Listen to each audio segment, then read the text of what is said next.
ఈరోజు పిరమిడ్ మాస్టర్లందరికీ ఒక అద్భుతమైన రోజు. ఈ రోజున ఒక విశిష్ట వ్యక్తిని మనం కలుసుకోబోతున్నాం. వారు ఆయుర్వేదంలో ప్రొఫెసర్గా గవర్నమెంట్ ఫీల్డ్లో వర్క్ చేసి రిటైర్ అయ్యారు. వారు ప్రొఫెసర్ రఘుపతి గారు. అలాగే ఇప్పుడు ప్రైవేట్ రంగంలో కూడా వారు ప్రొఫెసర్గా మళ్ళీ రిటైర్డ్ అయిన తర్వాత కూడా కంటిన్యూ చేస్తున్నారు. వారిని చూస్తే ఇంకా ఏదో 40s లాగా అనిపిస్తారు, కానీ వారిలో ఎంతో ఇది ఉంది, సబ్జెక్ట్ ఉంది. అలాగే మన మెడిటేషన్ సంబంధించి విపాసనా పరంగా చూసుకుంటే వారు ఎప్పటి నుంచో విపాసనా పరంగా గత 30 సంవత్సరాల నుంచి విపాసనా పరంగా కూడా వారి దగ్గర మంచి జ్ఞానము, ఎన్నో కోర్సులు చేయటం, ఎన్నో కోర్సులు చేయించడం, అలాగే సంస్కృతంలో కూడా వారికి మంచి గ్రిప్ ఉంది. అలాగే సంస్కృత పరంగా కూడా చాలా చాలా అధ్యయనం చేశారు. అలాగే యోగా పరంగా కూడా వారికి అధ్యయనం ఉంది. అలాగే ఎంతోమంది పేషెంట్లకి వైద్యం చేసిన అనుభవం ఉంది. ఎంతోమందికి విద్యార్థులకి జ్ఞాన బోధ, వైద్య బోధ చేసినటువంటి అనుభవం ఉంది. ఆధ్యాత్మిక బోధతో పాటు వైద్య బోధ చేసినటువంటి ఒక మహా గురువు గారిని ఈరోజు మనం నిజ జీవితంలో టీచర్గా, ఆధ్యాత్మిక జీవితంలో వారు ధ్యాన సాధన చేసుకుంటూ ఎన్నో ప్రయోగాలు చేస్తున్నటువంటి ఆయుర్వేదంలో వారిని ఈరోజు కలవటం పిఎన్సి భాగ్యంగా భావిస్తూ వారికి నమస్కారాలు. సార్, ఆయుర్వేదంలో మీరు ప్రొఫెసర్గా వర్క్ చేశారు. మనకు ఉన్నటువంటి వేదాలు 4 మనకు చెప్పబడింది: ఋగ్వేదం, సామవేదం, అథర్వణ వేదం, యజుర్వేదం. వీటిల్లో ఆయుర్వేదం అనేది ఏకోవ చెందుతుంది. అలా వేదాలకి ఆయుర్వేదం ఒక అంగమా, లేకపోతే ఏమిటి? దీని గురించి వివరించగలరా? మనకు వేదాలు మన శాస్త్రాలన్నిటికీ మూలం వేదాలు. భారతీయ జీవన విధానానికి, భారతీయ సంస్కృతికి, వీటన్నిటికీ మూలం వేదాలు. వేదాలు ప్రధానంగా 4 అయినప్పుడు వాటికి అథర్వణ వేదానికి ఉపవేదము ఆయుర్వేదం. ఇది ఉపవేదంగా చెప్పబడింది. వేదాలలో ఆరోగ్యానికి సంబంధించిన అంశాలు చాలా ఉన్నాయి. అథర్వవేదంలో చాలా విస్తారంగా ఆరోగ్యం గురించి, రోగాలేంటి, వాటికి చికిత్సలేంటి, ఔషధాలేంటి, ఈ రకంగా చాలా విస్తారమైన మనకు ఉదాహరణలు చాలా చోట్ల సందర్భాలు దొరుకుతాయి. అట్లే దానికి ఉపవేదమైన ఆయుర్వేదము విశేషంగా ఆరోగ్యాన్ని గురించి మనకు జ్ఞానాన్ని ఇస్తుంది. వేదము అంటే విద్ జ్ఞానే అనే పదం ద్వారా వచ్చింది కాబట్టి జ్ఞానము ఇచ్చేదే వేదం. వేదం అంటే జ్ఞానం. దీని గురించి అంటే ఆయువు గురించి. ఆయువు అంటే లైఫ్, జీవన విధానం. మనిషి పుట్టుకతో చనిపోయే వరకు ఉండేదైతే సమయం ఉందో దాని లైఫ్ స్పాన్, అదే ఆయువు అన్నమాట. ఈ ఆయువు గురించి ఇచ్చే పరిజ్ఞానము ఏదైతే ఉందో, జ్ఞానము, అది వేదము. ఈ 2 కలిపి ఆయుర్వేదమైంది అన్నమాట. అంటే ఆయువు గురించి ఇచ్చేటటువంటి జ్ఞానమే ఆయుర్వేదం. ఓ, చాలా బాగుంది సార్, సింపుల్ డెఫినేషన్. ఆయుర్వేదం అంటే ఆయువు గురించి ఇచ్చే జ్ఞానమే ఆయుర్వేదం. ఓకే. ఈ ఆయువులు, పుట్టుకలు, జీవనం అంతా నడవడము, తర్వాత మరణించడము, ఈ మధ్యకాలంలో జరిగే ఆరోగ్యం ఎట్లుంటే, ఆరోగ్యం ఉండే విధానము, రోగాలు ఎలా వస్తాయి, ఆ రోగాల కారణాలు ఏంటి, ఆ కారణాలను నివారించుకోవడానికి చేసే చికిత్సా పద్ధతులు ఏంటి, ఆ పద్ధతుల్లో వచ్చే ఇంకా విశేషమైన పద్ధతులు ఏమున్నాయి, ఔషధాలు ఏమున్నాయి, ద్రవ్యాలు ఏమున్నాయి, వీటి గురించి విస్తారమైన చర్చ దీంట్లో జరుగుతుంది ఆయుర్వేదంలో. ఇప్పుడు మనకు తెలియనిటువంటి వ్యాధుల గురించి కూడా ఆయుర్వేదంలో చాలా ప్రస్తావించడం జరిగింది అని విన్నాను. అది ఎంతవరకు కరెక్ట్? తెలియని వ్యాధులు అంటే ఇప్పుడు మనకు సమాజంలో ఉండే మనుషులు ఏదైతే వ్యాధులతో బాధపడుతున్నారో ఈ సమస్త వ్యాధుల గురించి పూర్తి పరిజ్ఞానం ఆయుర్వేద శాస్త్రం ఇస్తుంది. ఏ వ్యాధి అయినప్పటికీ కూడా దానికి సంబంధించిన అంశాలు తప్పకుండా దాంట్లో ఉంటాయి. ఎందుకు అనంటే ఇప్పుడు ప్రపంచంలో ప్రాచుర్యంలో ఉన్న అనేక వైద్య శాస్త్రాలన్నిటికి కూడా మూలాలు దీంట్లో ఉన్నాయి. ఎందుకు అనంటే చాలా ప్రాచీనమైన శాస్త్రము. వేదాలు ఎంత ప్రాచీనమో ఆయుర్వేదం కూడా అంతే ప్రాచీనము. 3000 సంవత్సరాల క్రితమే ఆయుర్వేదంలో గ్రంథం రాయబడింది, విశేషంగా చరక సంహిత అని. దాని తర్వాత సుశ్రుత సంహిత, తర్వాత మళ్ళీ అష్టాంగ హృదయము, ఇలాంటి సంహిత రూపంలో విస్తారమైన పూర్తి ఆరోగ్య శాస్త్ర అంశాలన్నీ కూడా దాంట్లో చర్చించబడ్డాయి అన్నమాట. ఈ రకంగా మనకు సంపూర్ణ పరిజ్ఞానం దాంట్లో ఆయుర్వేదంలో దొరుకుతుంది. ఆరోగ్యపరంగా రోగాలు రాకుండా ఉండడానికి ఎలా, తర్వాత రోగాలను ప్రివెంటివ్ మెడిసిన్ అన్నమాట. స్వస్థ వృత్తము అని అంటాం అన్నమాట. అంటే మనిషి స్వస్థుడుగా ఎలా ఉండాలి, రోగాలు రాకుండా ఎలా చూసుకోవాలి, ప్రివెంటివ్ అన్నమాట, అది కూడా ఉంది. దాని తర్వాత రోగాలు వచ్చిన తర్వాత చికిత్స ఎలా చేసుకోవాలి, ఇది కూడా ఉంది. మన ఋతువులు మారే ప్రక్రియ ఉంది కదా, మనకు 6 ఋతువులు మారుతూ ఉంటాయి. వసంత ఋతువు, షడ్ ఋతువులు. ఈ ఋతువులతో పాటు కూడా ఆయుర్వేదం వైద్య విధానం మారుతుంది అన్న విన్నాను, అది ఎంతవరకు కరెక్ట్? అవును.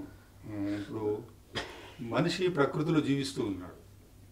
జీవిస్తూ ఉన్నప్పుడు ప్రకృతికి మనిషి కూడా శరీరంలో ప్రకృతిలో భాగమే, శరీరం కూడా ప్రకృతిలో భాగమే.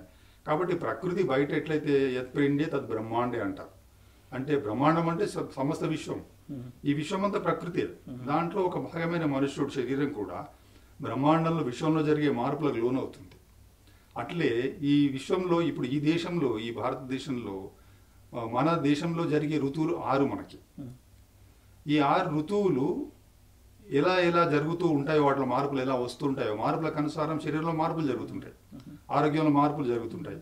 ఆ మార్పులను గమనించి ఆయుర్వేదము ఆ ఋతువుకు అనుసారంగా ఆహార విహారాలు, చికిత్సలు చెప్తున్నాను. మనకంటే 6 ఋతువులు ఉన్నాయి. కొన్ని కంట్రీస్లో చూసుకుంటే సగం భాగం మంచుతో ఉంటుంది, సగ భాగం ఉష్ణంతో ఉంటుంది. ఇట్లాంటి చోట్ల అంటే కొన్ని ఋతువులు అక్కడక్కడ కనిపించవు. అట్లాంటి ప్లేసుల్లో కూడా ఆయుర్వేదం అప్లికబుల్ అవుతుందా? ఉంటుంది. అక్కడ కూడా ఎలా ఉంటుంది అని అంటే, ఎప్పుడైనా ఆయుర్వేదము ప్రకృతిని చదువుతూ అర్థం చేసుకుంటూ, మన శరీరాన్ని అర్థం చేసుకుంటూ, నా చుట్టూ ఉన్న పరిసరాలు, ద్రవ్యాలు, ఆహారము, వీటన్నిటిని గురించిన సంపూర్ణ పరిజ్ఞానం మనకి ఇస్తుంది. దాన్ని మనం అర్థం చేసుకొని, ఆయుర్వేద శాస్త్రాన్ని అర్థం చేసుకొని, ఆయా ఋతువులలో, ఆయా భౌగోళిక పరిస్థితులలో మనల్ని మనము చేసుకోవచ్చు. ఆ ప్రదేశంలో మనం ఎలాంటి ఆహారం తీసుకోవాలి, ఈ రోగం వచ్చింది దానికి ఎలాంటి మనం ప్రక్రియ చేయాలి. ఉదాహరణ, కఫం పెరిగింది. కఫం అంటే నీటి శాతం ఒంట్లో పెరిగినప్పుడు కఫ రోగాలు, దగ్గులు, ముక్కులోంచి అలర్జీలు, నీళ్లు కారడము, ఇలాంటివి వస్తూ ఉన్నాయి. దీనికి నేనేం ప్రతిక్రియ చేసుకోవాలి, అది చెప్పబడి ఉంటుంది అన్నమాట. చాలా చాలా విస్తారంగా చెప్పబడి ఉంది. అది మనిషి ఏం చేస్తాడు, అప్పటికప్పుడు దాన్ని ఆయుర్వేదాన్ని అర్థం చేసుకున్న వాళ్ళైతే దాన్ని ప్రతిక్రియ చేసుకుంటారు. కాబట్టి ఆయుర్వేద శాస్త్రం అనేది సార్వభౌమికం అన్నమాట. ఏ భూమిలో అయినా, ఏ దేశంలో అయినా దాన్ని ఆయా ఋతువులను అనుసరించి మనము మార్పు చేసుకొని వాడుకోవచ్చు. ఇప్పుడు ఆయుర్వేదంలో సుశ్రుతుల వారు 2500 సంవత్సరాల క్రితమే సర్జరీ చేశారు, బ్రెయిన్ సర్జరీస్ అంటారు. అది దానికి ఏమైనా ఆధారాలు ఉన్నాయా? ఆధారాలు ఉన్నాయి దానికి. ఇప్పుడున్న ప్లాస్టిక్ సర్జరీ ఏదైతే బాగా ప్రాచుర్యంలో ఉందో, అది 2000 సంవత్సరాల కిందనే సుశ్రుతుల వారు దాన్ని చేశారు. దానికి మనకు ఆధారాలు ఉన్నాయి. సంహిత, సుశ్రుత సంహిత ఏదైతే ఉందో ఆ పుస్తకంలో వీటికి సంబంధించిన పూర్తి మనకు కావలసినంత అక్కడ రాసిపెట్టి ఉందన్నమాట. దాంట్లో శ్లోక రూపంలో దాన్ని నిక్షిప్తం చేయడం జరిగింది. అదంతా ప్రాక్టికల్గా ఉందన్నమాట. దాన్ని తీసుకొనే కొన్ని చారిత్రక మనము చూసినప్పుడు, సత్యాలు చూసినప్పుడు, ఇది ఇక్కడి నుండి రష్యా ద్వారా, జర్మనీ ద్వారా యూరోపియన్ కంట్రీస్కి వెళ్ళి అక్కడ డెవలప్ అయింది అనమాట ప్లాస్టిక్ సర్జరీ. ప్లాస్టిక్ సర్జరీ కాకుండా ఎన్నో శస్త్రచికిత్స విధానాలు సుశ్రుతుడు కనిపెట్టాడు.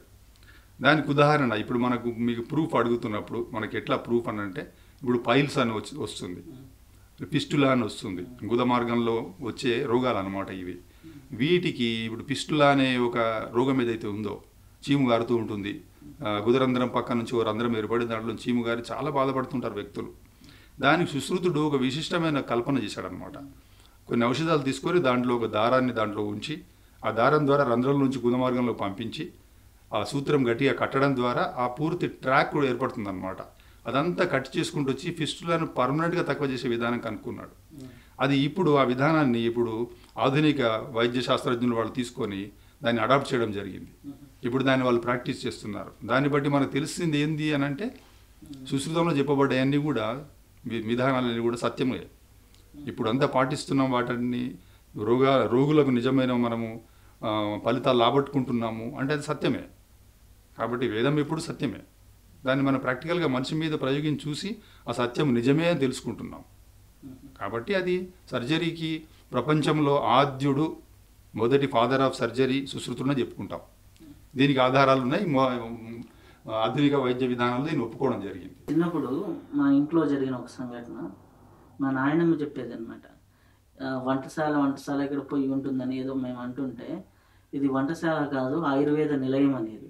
వంటశాల ఏ విధంగా ఆయుర్వేద నిలయం అవుతుంది, దాన్ని తాలింపుల్లో కూడా ఎంతో వైద్య విధానం ఉంది అని చెప్పేది ఆవిడకున్న జ్ఞానంలో.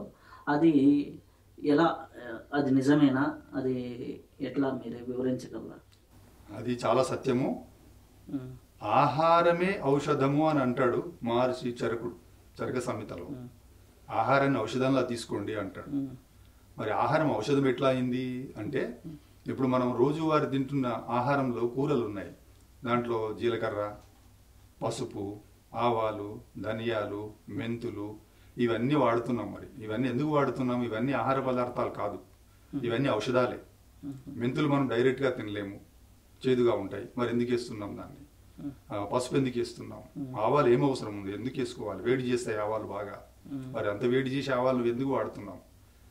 ఎందుకు అని అంటే అవన్నీ కూడా మన శరీరంలో ఉండే దోషాలను, టిష్యూస్ ఫంక్షన్స్ను, లేదా ధాతువుల యొక్క క్రియలు ఏవైతే జరుగుతున్నాయో, జీవన క్రియలన్నింటినీ కూడా మన దేశము, ఈ భూమి, ఈ వాతావరణానికి అనుకూలంగా ఉండేటట్టుగా రూపకల్పన చేసి మన వాళ్ళు ఋషులు చేసి పెట్టారనమాట. ఇది వేల సంవత్సరాల నుంచి మన జీవితంలో అనుబంధించి ఉంది ఇది. అందుకే ఇప్పుడు మన ఆహారాలలో అదే వస్తుంది అనమాట. అయితే మన అమ్మమ్మలు, నానమ్మలు ఇంతకు మునుపు ఏదైతే పూర్వకాలంలో, ఇప్పుడు మనం అంతా ఆధునిక జీవన వైద్య విధానానికి అలవాటు పడ్డాము. అవే ఆహారాలు కూడా తీసుకుంటున్నాం మనము. బయట దొరికి తయారు చేసే ఆహార పదార్థాలు హోటల్స్లో అక్కడ వెళ్ళి తింటున్నాం మనము. ఇంతకు మునుపు కేవలం మన వంటింటి వరకే ఆహారం సీమితమై ఉండేది, పరిమితమై ఉండేది. అప్పుడు అమ్మమ్మలు, నానమ్మలు వీళ్ళందరూ ఎందుకు వంటశాలను ఆయుర్వేదము నిలయం అనేవారంటే, వాళ్ళ చేతిలో ఉండేదన్నమాట. ఇంట్లో ఎవరికన్నా బాగా జలుబు చేసింది, దగ్గులు వస్తున్నాయి, అప్పుడు స్వీట్ తయారు చేయడం మానేసేవారు. మరి ఆ దగ్గు తక్కువ చేసుకోవడానికి ఏం చేయాలి? శొంఠిని పెంచేవాళ్ళు, అల్లం ఎక్కువ చేసేవాళ్ళు, వామును వేసేవారు. ఈ రకంగా ఆహారం తయారు చేసి తినిపించేవాళ్ళు వాళ్ళకి. బాగా కఫం పెరిగింది, దగ్గుతూ ఉన్నాడు, కళ్ళబడుతూ ఉంది, అప్పుడు అన్నం ఆపేసేసి బియ్యం ఆపేసి, ఎందుకు? బియ్యం కఫం చేస్తాయి కాబట్టి కఫం పెంచుతుంది బియ్యము. పెరుగు, పాలు, మజ్జిగలు కఫాన్ని పెంచుతాయి. వాటిని తగ్గించేసి ఆ స్థానంలో కషాయాలు తయారు చేసి ఇచ్చేవాళ్ళు. లేదా ఆహారంలో శొంఠిని పెంచేవాళ్ళు, మిరియాలు పెంచేవాళ్ళు, పిప్పళ్ళు వేసి తయారు చేసి ఇచ్చేవాళ్ళు ఆహారాన్ని. ఈ రకంగా వాళ్ళు రోగాన్ని కంట్రోల్ చేసేవాళ్ళు. ఇప్పుడు చిన్నపిల్లలు ఉన్నారు, రాత్రిపూట 7 కాగానే సాయంత్రము రాత్రి గుదరంధ్రంలో వేళ్లు పెట్టి కెలుపుతూ ఉంటారు అనమాట. నిద్రలో పళ్ళు కొరుకుతూ ఉంటారు, మూత్రం పోసుకుంటూ ఉంటారు. ఎందుకు ఇలా జరిగింది? 7-8 వయసు పిల్లలలో అట్లా ఎందుకు జరుగుతుంది? రాత్రి 7 గంటలకి ఎందుకు జరుగుతుంది అంటే, కఫం పెరిగింది. కఫం పెరగడం ద్వారా క్రిములు వచ్చినాయి గుదంలో. ఆ క్రిములు రాత్రిపూట అదే కఫ సమయంలో బయటకు వస్తాయన్నమాట. రాత్రి 6 నుంచి 10 గంటల వరకు కఫకాలము ఉంటుందన్నమాట. ఈ కఫకాలంలో కఫం పెరుగుతుంది, ఒంట్లో నీటి శాతం పెరుగుతుంది. పెరిగినప్పుడు ఆ క్రిములు బయలుదేరుతాయి, అవి ఇరిటేట్ చేస్తాయి. అప్పుడు వాళ్ళు వేళ్ళు పెట్టి ఇబ్బంది పడుతూ ఉంటారు. దీనికి కారణం ఏంటి? తీపి అన్నమాట. బాగా బిస్కెట్లు తినడము, తీపి తినడము ఇది. అప్పుడు తల్లులు ఏం చేసేవారు? ఇది గమనించుకొని తీపి ఆపేసేవాడు అనమాట. నొప్పులు ఉన్నప్పుడు ఒంట్లో నొప్పులు, నడుములో నొప్పులు వచ్చాయి. ఆ నొప్పులు తగ్గించడానికి వాళ్ళు నొప్పి తగ్గించే వేడి చేసే ఔషధాలు వాడుకునేవాళ్ళు. శొంఠి, మిరియాలు, పిప్పళ్ళు ఇలాంటివి వాడేవారు అనమాట. ఈ రకంగా వాళ్ళు వంటింటి నుంచే రోగాలను కంట్రోల్ చేసుకునేవాళ్ళు, వైద్యుడి వరకు పోకుండా. ఇంతటి పరిజ్ఞానం. బాలింత ఉంది, డెలివరీ అయింది ఇంట్లో, కాన్పు కాగానే బాలింత వెచ్చాలను తయారు చేసేవాళ్ళు. ఇప్పటికి కూడా పల్లెటూర్లలో బాలింత వెచ్చాలు, పల్లెటూర్లలో పచారీ కొట్లలో అమ్ముతుంటారు అన్నమాట. ఈ బాలింత వెచ్చాలు ఇచ్చి ఆ బాలింతకు వచ్చే జ్వరాలు, రోగాలు, ఇన్ఫెక్షన్స్ రాకుండా ఆ ఔషధాలు కాపాడతాయి అన్నమాట. అవన్నీ ఇంట్లోనే తయారు చేసుకుని వాళ్ళు ఇచ్చేవాళ్ళు. ఈ రకంగా వంటింటి నుంచే మనం కుటుంబం మొత్తం ఆరోగ్యాన్ని మనం కంట్రోల్ చేసుకోవచ్చు. ఇది తినకు నాయన, ఇది చేస్తే నీ వాతం అవుతుంది, పైత్యం అవుతుంది, కఫం అవుతుంది, ఇది చెప్పి రోగాలు రాకుండా కాపాడుకునే విధానం అన్నమాట. ఇంకోటి, రాజు దీక్షిత్ గారు ఉన్నారు కదా, వారి యొక్క స్పీచెస్లో 80%, 85% వైద్యం మన ఇంట్లోనే చేసుకోవచ్చు, వైద్యులు అవసరం లేదు అని చెప్తారు. అది ఏ విధంగా? అది సత్యం. ఎందుకు అని అంటే, ఆయుర్వేదం అనేది ఒక సగటు మనిషికి తెలిసి ఉండాలి. ఆయన చెప్పడంలో ఉద్దేశం ఏంటంటే, ప్రతి మనిషికి తెలుసుకొని ఉండాలి ఆయుర్వేదం. నేను ఎలా, నా శరీరం ఏంటి, నేనున్న వాతావరణం ఏంటి, ఋతువు ఏంటి, నేను తినే ఆహారం ఏంటి, నా శరీరంలో దోషాలు ఏంటి, ఇవన్నీ ప్రతి మనిషికి కనీస పరిజ్ఞానం ఉండేది అప్పుడు. అందుకే అందరికీ తెలిసేదన్నమాట. తింటే వాతం అవుతుంది నీకు, ఈ పదార్థం తింటే కఫం అవుతుంది, వేరుశనగలు తిన్న తర్వాత బెల్లం తిను అరటిపళ్ళు ఎక్కువ తినేసావు, ఓ 2 ఇలాచీలు తిను, ఇలా దాన్ని విరుగుడు చెప్పేవాళ్ళు అనమాట. ఇదంతా కూడా వైద్యమే. అంటే ఎక్కువ చేసుకున్నా కానీ దాన్ని ఇలా విరుగుడు చేయ విధానాలు ఉండేవి అనమాట. పెరుగు తిన్నావు, పెరుగు తిన్నప్పుడు దాంట్లో నెయ్యి కలుపుకొని తిను, లేదా పంచదార కలుపుకొని తిను, లేదా పెసరపప్పు కూరలాగా వండుకొని అది కలుపుకొని తిను, ఇలాంటి ఉసిరికాయ కలుపుకొని తిను. అయితే పెరుగును దాంట్లో వచ్చే దోషాలు మనము అడ్డుకుంటాము, పెరుగు దోషం చేయకుండా చేస్తుంది. ఇలాంటివి మనకు ఉన్నాయన్నమాట ఆయుర్వేదంలో. ఇంతటి విస్తారమైన పరిజ్ఞానము వస్తువులను వాడుకోవడంలో ఉంది. ఎప్పుడైతే మనం ఇలాంటి ఆహార విహార విధానాలు తెలుసుకుంటామో 80% మనం కంట్రోల్ చేసుకుంటాం, రోగాన్ని రాకుండా చూసుకుంటాము. ఉదాహరణ మీరు ఇందాక అడిగారు, ఋతువు అనుసారం ఎలా చేసుకోవాలి, ఆయుర్వేదం ఎట్లా ఉపయోగపడుతుంది మనిషికి అన్నారు. ఎలా ఉపయోగపడుతుంది అంటే, ఉదాహరణకి ఇప్పుడు వసంత ఋతువులో ఉన్నాం, తర్వాత గ్రీష్మ ఋతువు వస్తుంది, శిశిర ఋతువు దాటి వసంత ఋతువులోకి వచ్చాము. ఈ వసంత ఋతువులో డిసెంబరు నవంబర్లో పెరిగి బాగా కఫం పెరిగి ఉంటుంది జీవులన్నిట్లలో. దాన్ని మనము కంట్రోల్, ఇప్పుడు వసంత ఋతువులో పెరిగి రోగాలు వస్తాయి అన్నమాట, కఫ రోగాలు వస్తాయి, ముక్కు బ్లాక్ కావడం, అలర్జీలు ఇలాంటివి. ఇది రాకుండా చేసుకోవడానికి ఏం చేస్తామంటే ప్రివెంటివ్గా వామిటింగ్ చేస్తామన్నమాట. దాన్ని వమన కర్మ అంటాం పంచకర్మలో.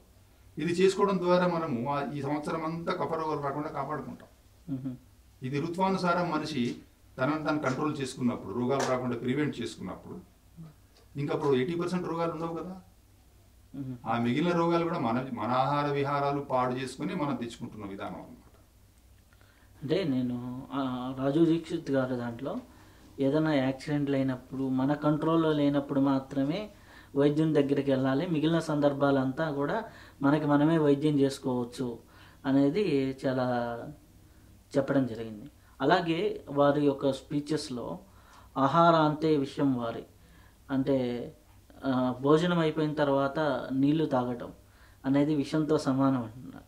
కానీ ఇప్పుడున్న ప్రజానీకంలో చాలా రెస్టారెంట్లకు వెళ్తే ఓ పక్క బిర్యానీ తింటూ రెండో చేత్తో థమ్సప్ తాగుతూ ఉంటారు, లేదా ఒక దాంట్లో రోటీలు తింటూ రెండో చేత్తో పెప్సీ కోకోకోలా తాగుతుంటారు. అలాగే భోజనం అయిపోయిన తర్వాత ఐస్ క్రీములు తింటూ ఉంటారు. అసలుకి ఇది ఎంతవరకు కరెక్ట్ ఇప్పుడున్న డిన్నర్ వ్యవస్థ? ఆహార విధానం, ఆహార విహారాలే రోగాలకు కారణము అని చెప్తారన్నమాట ఆయుర్వేదం. మిథ్యాహార విహారాలు, మిథ్య అంటే దానికి ఆపోజిట్ గా చేయడం, మామూలుగా తీసుకోవాల్సిన ఆహారం కన్నా దానికి ఆపోజిట్ గా చేసుకోవడం మిథ్య అన్నమాట. ఈ మిథ్యాహార విహారాలే అన్ని రోగాల కారణాలు. మిథ్యాహారం అంటే మనం ఏ ఆహారం తీసుకోవాలి మనిషి తెలుసుకొని ఉండాలన్నమాట. ఈ ఆహారం నేను తీసుకుంటే నాకు ఇలా చెడు జరుగుతుంది, మంచి జరుగుతుంది అని తెలుసుకుంటే అలా జాగ్రత్త పడి తీసుకుంటారు. కానీ అలాంటి పరిజ్ఞానం లేదు. విశేషమైన ఆయుర్వేద పరిజ్ఞానం అంటూ అసలు ఈ మధ్య ఎవరికి లేదనమాట. లేకపోవడం వల్ల ఏదో బయట ఇప్పుడు ఆధునిక జీవన విధానం ఎలా నడుస్తుందో దాని ప్రకారమే అందరూ వెళ్ళిపోతున్నారు.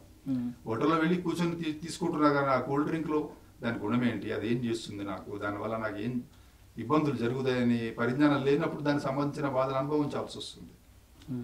రీసెంట్గా నేను పేపర్లో కూడా చదవటం అయింది. ఒక వ్యక్తి రెస్టారెంట్లోకి వచ్చేసి 6 or 7 థమ్సప్లు తాగితే కంటిన్యూగా వాళ్ళు 7వ థమ్సప్ తాగుతూ కూలిపోవడం, చనిపోవడం జరిగింది. దాంట్లో కార్బన్ డైఆక్సైడ్ ఉంటుంది, బాడీలో ఆక్సిజన్ లెవెల్స్ తగ్గినప్పుడు ఆటోమేటిక్గా జరిగిందనేసి పెద్ద ఆర్టికల్లే వచ్చింది. కానీ అట్లాంటి ఇది భోజనం తర్వాత వాటర్ తాగకూడదు అనేది ఎలా? అదే ఇప్పుడు భోజనం అంటే విషం వారి అంటే నీళ్లు. భోజనం చివరిలో నీళ్లు తాగడం వల్ల విషంగా ఎందుకు అని అంటే, భోజనం అరగడానికి అక్కడ మనకు కడుపులో స్టమక్ లో కొన్ని ఎంజైమ్స్ సెక్రీట్ అవుతాయి, యాసిడ్ సెక్రీట్ అవుతాయి. అవన్నీ డైజెస్టివ్ ఎంజైమ్స్ అన్ని కూడా, జ్యూసెస్ అన్ని కూడా దాన్ని బాగా తిన్న ఆహారాన్ని డైజెస్ట్ చేయడానికి ప్రయత్నంలో ఉంటాయి. ఆ టైంలో మనం నీళ్లు పోసామనుకోండి డైల్యూట్ అయిపోతాయి. అవి డైల్యూట్ అయిపోయి ఆహారాన్ని సమర్థవంతంగా దాన్ని అరిగించలేవు, పని చేయలేవు అన్నమాట. అప్పుడు విషంగా ఏంటి ఆ విషము? విషం వారి నీళ్లు విషంగా ఎట్లా మారినాయి అని అంటే, ఎందుకు మారిపోయినాయి ఎట్లా అని అంటే, డైల్యూట్ అయిపోయిన జ్యూసెస్ ఆహారాన్ని అరిగించకపోవడం వల్ల అపక్వ ఆహార అన్న రసం తయారవుతుంది కడుపులో. అంటే బాగా పక్వం కాలేదన్నమాట, అరుగుదల బాగా అరగలేదు.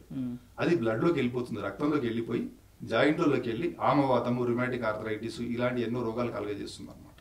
అది విషం అవుతుంది. అప్పుడు దాని ఆమ విషము అని ఆయుర్వేదంలో అంటాం. అట్లా విషాలు తయారవుతాయి.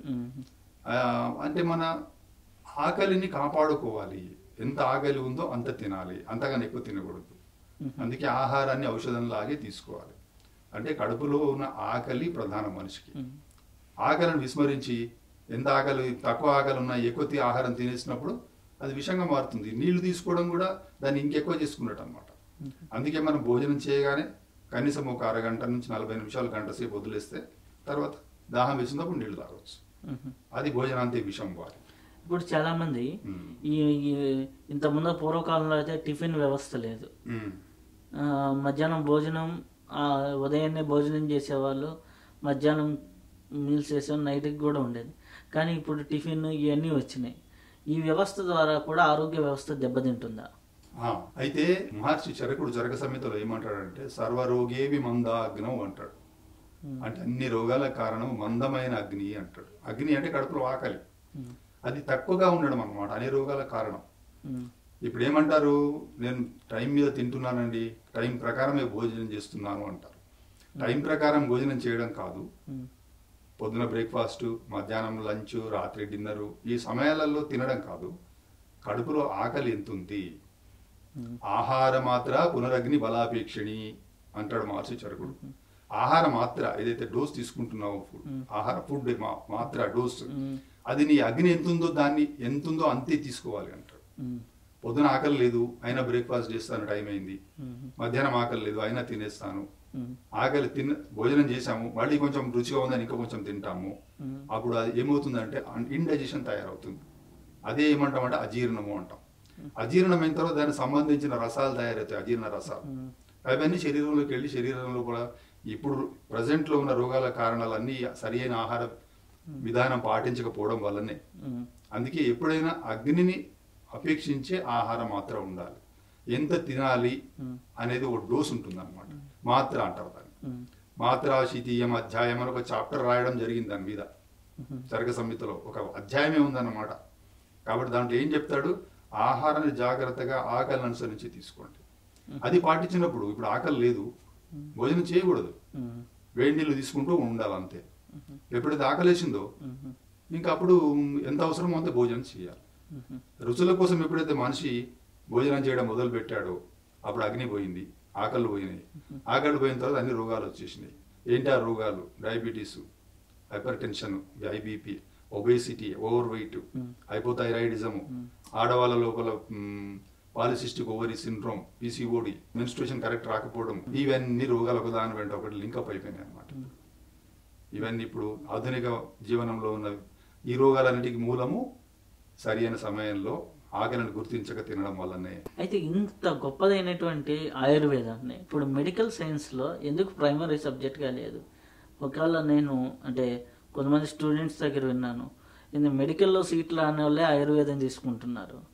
అట్లాంటి పరిస్థితి ఇప్పుడు ఎందుకు కలిగింది? అది ప్రైమరీ సబ్జెక్ట్గా మారితే ఎలా ఉండబోతుంది? ప్రైమరీ సెకండరీ అనేవి ఎలా వచ్చాయంటే, ఇప్పుడు మనకు మన జీవన విధానం అంతా కూడా ఆధునిక జీవన విధానం అయిపోయింది. ఇప్పుడు మనము పాటిస్తున్న వైద్య విధానం కూడా ఆధునిక వైద్య శాస్త్రం నుంచి వచ్చింది. ఇప్పుడు అదే ప్రైమరీ అయిపోయింది. మన విద్య కానీ వైద్యం కానీ అన్ని జీవన విధానాలన్నీ కూడా మనం ఇప్పుడు ఆధునిక జీవన విధానం వెంటే వెళుతుంది ప్రపంచం అంతా కూడా. ఆ రకంగా ఇప్పుడు ఆధునిక వైద్య విధానం ప్రైమరీలో ఉంది. మన ఆయుర్వేదాన్ని ప్రైమరీ చేయాలి. ప్రైమరీ అనే చేయాలనే కాదు, ప్రైమరీ అదే ఉండాలి ఇదే ఉండాలని ఏమీ లేదు. ఆరోగ్యానికి ఏ వైద్యం అవసరమో అనేది తెలుసుకొని దాన్ని ప్రజలు పాటించాలి. ఒకప్పుడు ఈ భారత జాతి అంతా కూడా ఆయుర్వేద వైద్య విధానం మీదనే జీవించింది. ఒక 300-400 సంవత్సరాల కిందట ఈ ఆధునిక వైద్య విధానం మొదలైంది, అది బాగా డెవలప్ అయింది. కానీ అంతకు మునుపు భారతీయ ఆయుర్వేద శాస్త్రం ఎంతో వికాసం చెందింది. ఈ జాతి అంతా కూడా ఆయుర్వేదం వైద్యం తీసుకొనే జీవించింది. కాబట్టి అది ప్రైమరీ చేయడం వల్ల ఏం జరుగుతుంది అని అంటే, ఈ దేశ ప్రజలకు చాలా లాభం జరుగుతుంది. ఎట్లా ప్రైమరీగా చేయడం అంటే, స్కూల్ లెవెల్ నుండే ఆయుర్వేదాన్ని ప్రవేశపెట్టాలి. పిల్లలకు స్నానం అంటే ఏంటి, స్నానం వల్ల స్నాన గుణాలు ఉన్నాయి, ఆకలి అంటే ఏంటి, ఏం తినాలి ఏం తినకూడదు, రాత్రిపూట ఐస్ క్రీమ్స్, ఈ చాక్లెట్లు, బిస్కెట్లు, తీపి పదార్థాలు ఎక్కువ తింటే పిల్లలలో కఫకాలంలో ఉంటారు. పిల్లలు పుట్టుక నుంచి 16, 14, 15, 16 సంవత్సరాల వరకు కఫం ప్రధానంగా ఉంటుంది. అప్పుడు కఫ ప్రధాన రోగాలకు లోన్ అవుతారు పిల్లలు. కాబట్టి బాబు మీరు ఇలాంటి తినకూడదు, కూల్ డ్రింక్స్ ఉన్నాయి, ఆ కోకా కోలా అలాంటి పదార్థాలు ఉన్నాయి, అవి అవసరం లేదు శరీరానికి, దాని ద్వారా ఏం చెడుపు జరుగుతుంది, నీకు ఆరోగ్యం ఎలా చెడిపోతుంది, వాళ్లకు ఈ ఆయుర్వేదాన్ని మొదటి నుంచే బోధించాలి, చిన్నప్పటి నుంచే. వాళ్ళకి ఋతువుల గురించి చెప్పాలి, మనకి ఏ ఋతువులు ఉన్నాయి, రుచులు ఏమేమి ఉన్నాయి, తీపి రుచి ఉంది, పులుపు ఉంది, చేదు ఉంది, వీటన్నిటి ద్వారా ఏం జరుగుతుంది అని చిన్నగా వాళ్ళకి అర్థమయ్యే సరళమైన రీతిలో వాళ్ళు చెప్పుకుంటూ పోతే వాళ్ళ జీవన విధానంలో భాగమవుతుంది అది ఆయుర్వేదం. అట్లా ప్రైమరీ అవుతుంది. ఎప్పుడైతే తన జీవనాన్ని తను తెలుసుకుంటాడు మనిషి. సమదోష సమాగ్నించే సమధాతుమల క్రియా ప్రసన్నాత్మేంద్రియ మన స్వస్థ ఇత్య విధీయతే అని మహర్షి సుశ్రుతుడు ఆరోగ్యవంతుడి యొక్క లక్షణాన్ని నిర్వచనం చేస్తాడన్నమాట. అంటే సమమైన దోషము అంటే వాతపిత్త కఫాలు సమానంగా ఉండాలి, సమాగ్ని అన్ని అగ్నులు ఆకళ్ళు ఇవన్నీ కూడా సరిగ్గా ఉండాలి. సమదోష సమాగ్నిచ్చే సమధాతు శరీరంలో నుండి ఏదైతే ఎముకలు, మాంసము, కొవ్వు, ఇవన్నీ రసము, రక్తము ఇవన్నీ సరి అయిన పాళ్లలో ఉండాలి. ప్రసన్నమైన ఆత్మ ఉండాలి, మనసు ప్రసన్నంగా సంతోషంగా ఉండాలి. వాడయ్యా స్వస్థుడు అంటాడు. మరి ఆరోగ్యవంతుడైన వాడి డెఫినేషన్ అన్నమాట. అట్లా ఉండాల్సిన విధానం ఆయుర్వేదంలో చక్కగా నిర్వచింపబడింది. ఈ విధానాన్ని ఇట్లా ఉండాలి నేను అనంటే కనీస పరిజ్ఞానం అందరికీ తెలియజెప్పి ఆయుర్వేదాన్ని విస్తారంగా ప్రజల్లో తీసుకెళ్తే అది ఆటోమేటిక్గా ప్రైమరీ అయిపోతుంది.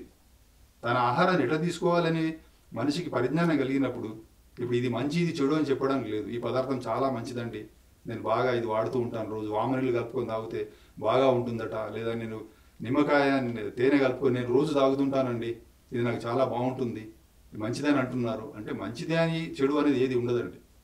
ఆయుర్వేద శాస్త్రము ప్రతి ద్రవ్యంకు గుణం చెప్తుంది. ఇది మంచి ఇది చెడు అని చెప్పదు, ఆ గుణాన్ని చెప్తుంది. నీకు ఏ గుణాలు నీకు అవసరమో అది నువ్వు తీసుకోవాలి. మంచిది అని చెప్పడానికి కొన్ని పదార్థాలు చెప్పబడినాయి. ఆమలకి అంటే ఉసిరికాయ, అది రోజు తీసుకోదగ్గది, అందరూ తీసుకోదగ్గది, ప్రతి కాలము రోజు కూడా తీసుకోదగ్గది, ప్రతి ఋతువులో తీసుకోబడ్డ పదార్థం ఉసిరికాయ. అలాంటి కొన్ని అన్ని మంచి గుణాలు చెప్పబడ్డాయి. కానీ అన్ని పదార్థాలకు మంచి చెడులు అనేవి అన్నిటికీ ఉంటాయి. వాటిని మనకు అవసరార్థమే మనం తీసుకోవాలి. అది ఆయుర్వేద లక్షణం అన్నమాట. ఈ ఉసిరికాయని రాత్రిపూట తినకూడదు అంటారు కదా? అవును, అది ప్రజలలో అదొకటి కొన్ని ఉన్నాయన్నమాట. ఈ పదార్థాన్ని ఇప్పుడు తినకూడదు, అది కాలాన్ని బట్టి ప్రజల్లో నమ్మకాలు అటు ఏర్పడిపోయాయి. ఇప్పుడు ఆయుర్వేదం తింటే వేడి చేస్తుందండి, పథ్యాలు బాగా ఉంటాయండి, పథ్యాలు చేయొద్దండి, పథ్యాలు చేయాలండి, ఇలాంటి చాలా ప్రజలలో అపోహలు ఉన్నాయన్నమాట. దానికి రాత్రి తినకూడదు అనేది శాస్త్రంలో ఇక్కడ కూడా అలాంటి ఎక్కడ లేదన్నమాట. అది సర్వకాలం తీసుకోవచ్చు, కానీ కొన్ని ప్రజలలో తెలిసిపోయినాయి ఈ రకంగా ఈ పదార్థం తీసుకుంటే నాకు బాగుండదు. ఇప్పుడు సౌత్ ఇండియాలో ఆవు పాలు వేడి చేస్తాయి అంటారు అనమాట. అది ఆవు పాలు చాలా శ్రేష్టం.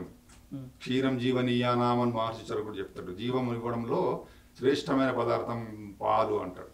కానీ ఆ పాలు ఆవు పాలు నార్త్ ఇండియాలో వచ్చినప్పుడు బాగానే ఉంటాయి, సౌత్ ఇండియన్స్కి వచ్చినప్పుడు వేడి చేస్తాయి. అందుకే ఇక్కడ గేదె పాలు ఎక్కువ వాడుతుంటాం మనం. అలాంటి కొన్ని ప్రజలలో తెలుసుకున్నారు వాళ్ళు, ఈ పదార్థం రాత్రి తింటే ఇబ్బంది అవుతుంది అని. ప్రాంతీయంగా వచ్చిన ఇది ఒకటి భావన అన్నమాట.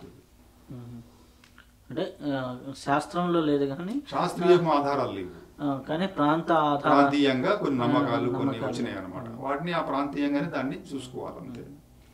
అయితే ఒక రోగి ఉన్నాడు అనుకోండి, ఒక వ్యాధి లక్షణాలతో బాధపడుతున్న వ్యక్తి, అతడు ఆయుర్వేద పరంగా ట్రీట్మెంట్ చేసుకుంటూ దానితో పాటు ధ్యాన సాధన చేస్తూ ఉంటే వారిలో కలిగేటటువంటి మార్పులు ఏంటి? ఆ మార్పులను మీరు ఎంతోమందికి ట్రీట్మెంట్ చేశారు కదా, అలా వైద్యము ప్లస్ మెడిటేషన్ కలిసిన వాళ్ళలో వచ్చే మార్పులు ఏమైనా గమనించారా? వాటి గురించి వివరించగలరా? ఇప్పుడు ధ్యానము అనేది యోగ ప్రక్రియ. ధ్యానం అనేది మనసుతో చేసేవి, యోగాసనాలు అనేవి శరీరంతో చేసేవి ఆసనాలు అన్నమాట. ధ్యానం అనేది కళ్ళు మూసుకొని మనసును చూడడం ద్వారా చేసే ప్రక్రియ. మనస్సును నియంత్రణలో పెట్టుకోవడమే యోగం యొక్క లక్షణం, అది ధ్యానం యొక్క లక్షణం. ఏకాగ్రత సాధించడం. ఇప్పుడు మనము శ్వాస మీద ధ్యాస పెట్టుకున్నప్పుడు అక్కడ ఏంటి జరుగుతుందంటే మనసు ఏకాగ్రం అవుతుంది. ఎన్నో ఆలోచనలు, అన్ని చాలా ఆలోచనలు వస్తున్నాయి, అటు ఇటు ఆలోచనలు పరిగెడుతూ ఉన్నాయి, చంచలం అవుతూ ఉన్నాం అన్నమాట. అలాంటి దాన్ని ఎప్పుడైతే మనం శ్వాస మీద ధ్యాస పెట్టి చూస్తూ మనసును నియంత్రణలో పెట్టుకున్నామో మనసు ఏకాగ్రం అవుతుంది. ఏకాగ్రమైనప్పుడు మనిషి తను చేస్తున్న పని మీద చక్కగా సమర్థవంతంగా చేయగలడు. ఆయుర్వేదానికి వచ్చినప్పుడు అది ఉదాహరణ ఎట్లా అంటే, ఇప్పుడు భోజనం చేస్తున్నాం, భోజనం చేసేటప్పుడు జరుగుతున్న కర్మ ఏంటి అంటే భోజనం చేసే క్రియ అన్నమాట. ఆ భోజన ప్రక్రియ అనేది తన్మన భుంజీత అని చెప్తాడు మహర్షి చరకుడు చరక సంహితలో.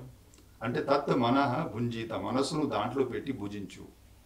నా కలహం, నా హసనం, నా ఆమ్, జల్పనం అంటాడు అనమాట. అంటే భోజనం చేసేటప్పుడు మాట్లాడకూడదు, జల్పనం. కలహం అంటే కొట్లాటలు చేయకూడదు. నా హసనం నవ్వుతూ భోజనం చేయకూడదు. అంటే అక్కడ ఏం సూచించడం జరిగింది అని అంటే, మనస్సును పూర్తిగా నువ్వు చేస్తున్న పని మీద లగ్నం చేసి ఏకాగ్రంగా భోజనం చెయ్యి. అప్పుడు చాలా మార్పులు జరుగుతాయి. గబగబా ఆహారాన్ని ముద్దలు ముద్దలుగా మింగుతూ, టీవీ చూసుకుంటూ, మాట్లాడుతూ, నవ్వుతూ తింటే మనం ఏం తింటున్నాము, ఎంత తింటున్నాము, దాని రుచి ఎలా ఉంది, ఇంతకు ఆపేసేయాలి అనే ఎరుక కోల్పోతాం అన్నమాట. ఆ ఎరుకను మనకు చేసే ప్రతి పనిలో కల్పించేది ధ్యానం. ఎప్పుడైతే ఆహారాన్ని బాగా నములుతూ నములుతూ ఆ ముద్ద పళ్ళ వెనుక నాకు టచ్ అవుతుంది అన్నంత ఎరుకతో, అవేర్నెస్తో చేసేది ధ్యానం, ఏకాగ్రత. అయితే ధ్యాన సాధన ఎవరైతే బాగా చేస్తూ ఉంటారో, శ్వాస మీద ధ్యాస, ఇలాంటి ధ్యాన సాధనలు ఎవరైతే బాగా మగ్నం అవుతారో, వాళ్ళకి అనుకోకుండానే వాళ్ళ మనస్సు చేస్తున్న పని మీద లగ్నం అవుతుంది. లగ్నమైనప్పుడు ఏం చేస్తాడనంటే ఆహారాన్ని చక్కగా నమిలి లోపలికి వెళ్ళిపోతుంది. ఆహారం ధాతువులకు చక్కగా పడుతుంది. అప్పుడు వెంటనే లోపల నుంచి శరీరం ఒక సిగ్నల్ ఇస్తుంది అనమాట. అయ్యా, ఈ టైంలో నువ్వు ఇది ఆపేసి, చాలు, నీకు సరిపోయింది, నీకు ఎక్కువ తినొద్దు అనే సిగ్నల్ రాగానే ఆపేసుకుంటాడు. ఆపేసినప్పుడు ఎంత ఆహారం వెళ్ళాలో శరీరంలోకి అంతే వెళుతుంది. అప్పుడు ధాతువులకు వెళ్ళినప్పుడు ధాతువుల్లో చక్కగా మెటబాలిజం బాగా జరిగి ఒంటికి పడుతుంది. అప్పుడు ఆహారం ద్వారా వచ్చే రోగాలు రావు, ఇండైజెషన్ రాదు, అజీర్ణం రాదు, గ్యాస్ రాదు, మలం సరిగ్గా ప్రవర్తిస్తుంది. రుచుల మీద మనసు ఉండదు కాబట్టి ఎప్పుడైతే ధ్యానంతో తింటూ నములుతూ ఉంటాడో రుచుల మీద మనసు ఉండదు. రుచి కోసం భోజనం చేయడం అంటూ ఉండదు. ఆ రకంగా ధ్యానము భోజనంలో మనకు ఎంతో ఉపకరిస్తుంది అనమాట. ఇప్పుడు నడక సాగిస్తూ ఉన్నాడు, నడుస్తూ ఉన్నప్పుడు నేను ఇలా నడుస్తున్నానని ఎరుగతో నడుస్తూ ఉంటే, ఏకాగ్రతతో నడుస్తూ ఉంటే అప్పుడు చక్కగా నడుస్తాడు. మోకాళ్ళల్లో, నడుములో, మెడలో నిటారుగా పెట్టి చక్కగా నడుస్తుంటే ఎన్నో జాయింట్ డిసీజెస్ రావన్నమాట. శరీరంలో చక్కటి అరుగుదల జరుగుతూ ఉంటుంది. ఇది ధ్యానం ద్వారా జరిగే ప్రక్రియ. కాబట్టి ధ్యానం అనేది రోగాలను తగ్గించడంలో మేజర్ పోర్షన్ ధ్యానం ఉంటుంది అనమాట. మనసు ఎప్పుడైతే స్థిరమవుతుందో ధ్యానంలో 70% ఆఫ్ ద డిసీజెస్, 70% రోగాలన్నీ కూడా మనిషికి వచ్చేవి మనసుతోనే. మానసిక రోగాలే, సైకోసోమాటిక్ డిజార్డర్స్ అన్ని కూడా మనసు ద్వారానే వస్తాయి. ఇవన్నీ కూడా ధ్యానం బాగా బాగా చక్కగా ముందే రాకుండా చేస్తుంది. మనిషి ఆ రోగాలకు లోను కాడనమాట. మానసిక రోగాలు రావు. ఎపిలెప్సీ రావడం కానీ, ఎపిలెప్సీ కాకుండా ఇప్పుడు చాలా మానసిక రోగాలు ఉన్నాయి. యాంగ్జైటీ, ఫ్రస్ట్రేషన్, డిప్రెషన్, ఇలాంటి ఎన్నో రోగాలు ఉన్నాయి. ఈ మానసిక రోగాలు రావు. ఎప్పుడైతే తను డిసిప్లిన్ అయిపోతాడో ఆహారంలో, విహారంలో, మన ధ్యానంతో, అప్పుడు ఈ ఔషధాలు సేవించేంత అవసరం ఆయనకు ఉండదు. ఆ రకంగా ధ్యానం ఉపయోగపడుతుంది మనిషికి. అప్పుడు ధ్యాన సాధన తప్పనిసరి చేయాలి. అయితే మీరు ధ్యాన సాధన వచ్చింది కాబట్టి విపాసన పద్ధతిలో మీరు ఎంతో అనుభవం సాధించారు. అది ఎలా మీరు ప్రారంభించారు? అది ఒక పక్క డాక్టర్గా ఉన్నారు ఆయుర్వేదంగా, అలాగే విపాసనకి ఎలా కనెక్ట్ అయ్యారు, దాని ద్వారా ఎలా కోర్సులు చేశారు, దాని గురించి వివరించగలరు? ధ్యానంలో చాలామంది మన జీవితంలో ఎందరో మాస్టర్స్ కలుస్తుంటారు. ఎన్నో ధ్యాన పద్ధతులు తెలుసుకుంటూ ఉంటాము. ఈ పద్ధతుల ద్వారా వెళుతూ ఎన్నో ధ్యానాలు చేస్తూ వెళుతున్నాము. విభిన్న పద్ధతులు ఆచరిస్తున్నాం. ధ్యానంలో చేస్తూ ఉన్నప్పుడు విపశ్యన ఒక మిత్రుడి ద్వారా ఇది చాలా బాగుంటుంది అని తెలియడం జరిగింది నాకు. అయితే విపశ్యనకి వెళ్ళిన తర్వాత దాంట్లో ముందు ఆనాపాన నేర్పించారు. ఆనాపాన సతి 3 రోజులు నేర్పించారు. తర్వాత విపశ్యనలోకి ఎంటర్ అయ్యాము. విపశ్యన విధానం ఇవ్వడం జరిగింది. దీంట్లో ఏం జరుగుతుంది, దాంట్లో 3 నేర్పించారనమాట. శీల, సమాధి, ప్రజ్ఞ అన్నారు. శీలం అంటే ఏంటి అంటే 5 రకాలుగా పంచశీలాలు పాటించండి అన్నారు. అబద్ధం చెప్పకూడదు, మద్యపానం చేయకూడదు, ఇలాంటి వ్యభిచారం చేయకూడదు, ఇలాంటివి చెప్పారు. పంచశీలాలు చెప్పారు. వాటి ద్వారా క్యారెక్టర్ బిల్డప్ అయింది. క్యారెక్టర్ బిల్డప్ అయ్యి ఒక పని చేయాలి అని ఒక ఆలోచన కలిగింది. అది అప్పుడే ఆనాపానసతి. దాని మీద మనసు పెట్టడం, దాంట్లో విపశ్యన ఆశ్రమంలోకి వెళ్ళి దాంట్లో కూర్చొని ఆనాపానసతిలో ముందు శీల, సమాధి. ఈ సమాధి అనేదే ఆనాపానసతిలో సమాధి చేరుకుంటారంటారు అనమాట. సమాధి స్థితిలో ఉంటారు. ఏంటి సమాధి ఎలా చేరుకుంటారు? ఏకాగ్రత అనే సమాధి స్థితి అంటే ఆనాపానసతి. శ్వాసను ఎప్పుడు చూస్తూ ఉంటాము. స్థూలంగా శ్వాస నడుస్తూ ఉంది, ఆనాపానసతిలో ఉంటాము. అప్పుడు సమాధి లభిస్తుంది. సమాధి అంటే ఏకాగ్రత. ఇందాక నేను చెప్పినట్టుగా ఓ పని చేస్తూ ఉంటే దాన్నే చూస్తూ ఉండడం అనమాట. అది సమాధి స్థితి. దాని తర్వాత 3వది ప్రజ్ఞ అన్నాడు. ఈ ప్రజ్ఞ అప్పుడు విపశ్యన అనమాట. ఏంటి ఈ ప్రజ్ఞ అంటే ప్రకర్షేణ జ్ఞాస్యతి అనే ప్రజ్ఞకు డెఫినేషన్ అన్నమాట, నిర్వచనం. ఏంటి ఆ ప్రజ్ఞ? ప్రకర్ష అంటే ఒక స్పాన్ అన్నమాట, బిగినింగ్ నుంచి ఎండ్ వరకు ఉండే స్పాన్, ఒక కొంత దాని మధ్యలో దూరం కలిగినటువంటి ఒక ప్రక్రియ ప్రజ్ఞ అన్నమాట, ప్రకర్ష అన్నమాట. ఈ ప్రకర్ష చాలా ప్రకర్షలలో దాన్ని చూస్తూ ఉంటాం, ధ్యానాన్ని.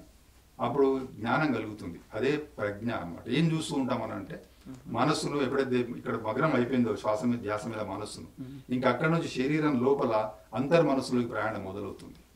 మొదలైనప్పుడు ఇంకా మన పైన తల నుంచి మొదలుపెట్టి కింద శరీర భాగాలన్నీ పరిశీలించుకుంటూ వెళుతూ ఉంటాం.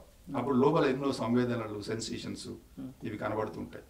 వాటిని రాగము ద్వేషము లేకుండా చూడాలన్నమాట. అంటే ఇది నాది, దీనికి ఇది మంచిగా ఉంది, చాలా బాగుంది, దీన్ని అనుభవిస్తాను అనడం రాగం. ఇది బాగాలేదు, నాకు వద్దు, దీన్ని ద్వేషించడం అనమాట, హేట్రెడ్ అనమాట. అలాంటివి లేకుండా ఎన్నో బయటకు వస్తుంటాయి లోపల నుంచి, అంతర్మనస్సులోంచి. ధ్యానం అనుభవాల పైన ఏ రాగము ఏ దేశము ఉండకూడదు, ఉండకుండా దాన్ని న్యూట్రల్ గా, తటస్థంగా దాన్ని చూడడం అనమాట. సాక్షిభూతంగా దర్శించాలి. దర్శించి ఇది అనిత్యము, ఇది శాశ్వతం కాదు, ఈ సుఖమైన ఈ దుఃఖమైన శాశ్వతం కాదు, అనిత్యం. ఈ అనిత్య భావాన్ని ఎప్పుడైతే పెంచుకుంటూ పోతామో, తటస్థ భావన పెంచుకుంటూ సాక్షిభావం పెరుగుతూ ఉంటుందో, అప్పుడు దుఃఖాలకు సుఖాలకు లోను కాదు మనస్సు. ఎప్పుడైతే అలా లోను కాకుండా ఉంటామో, జీవితంలో జరిగే ఎన్నో వాటికి రియాక్ట్ కాము మనం. వ్యవహారంలో చక్కగా వ్యవహారం చేస్తూ ఉంటాం అన్నమాట. కోపతాపాలను బాగా తట్టుకునే మనకు స్టెబిలిటీ వస్తుంది, మనసుని ఎప్పుడైతే లగ్నం చేస్తాం.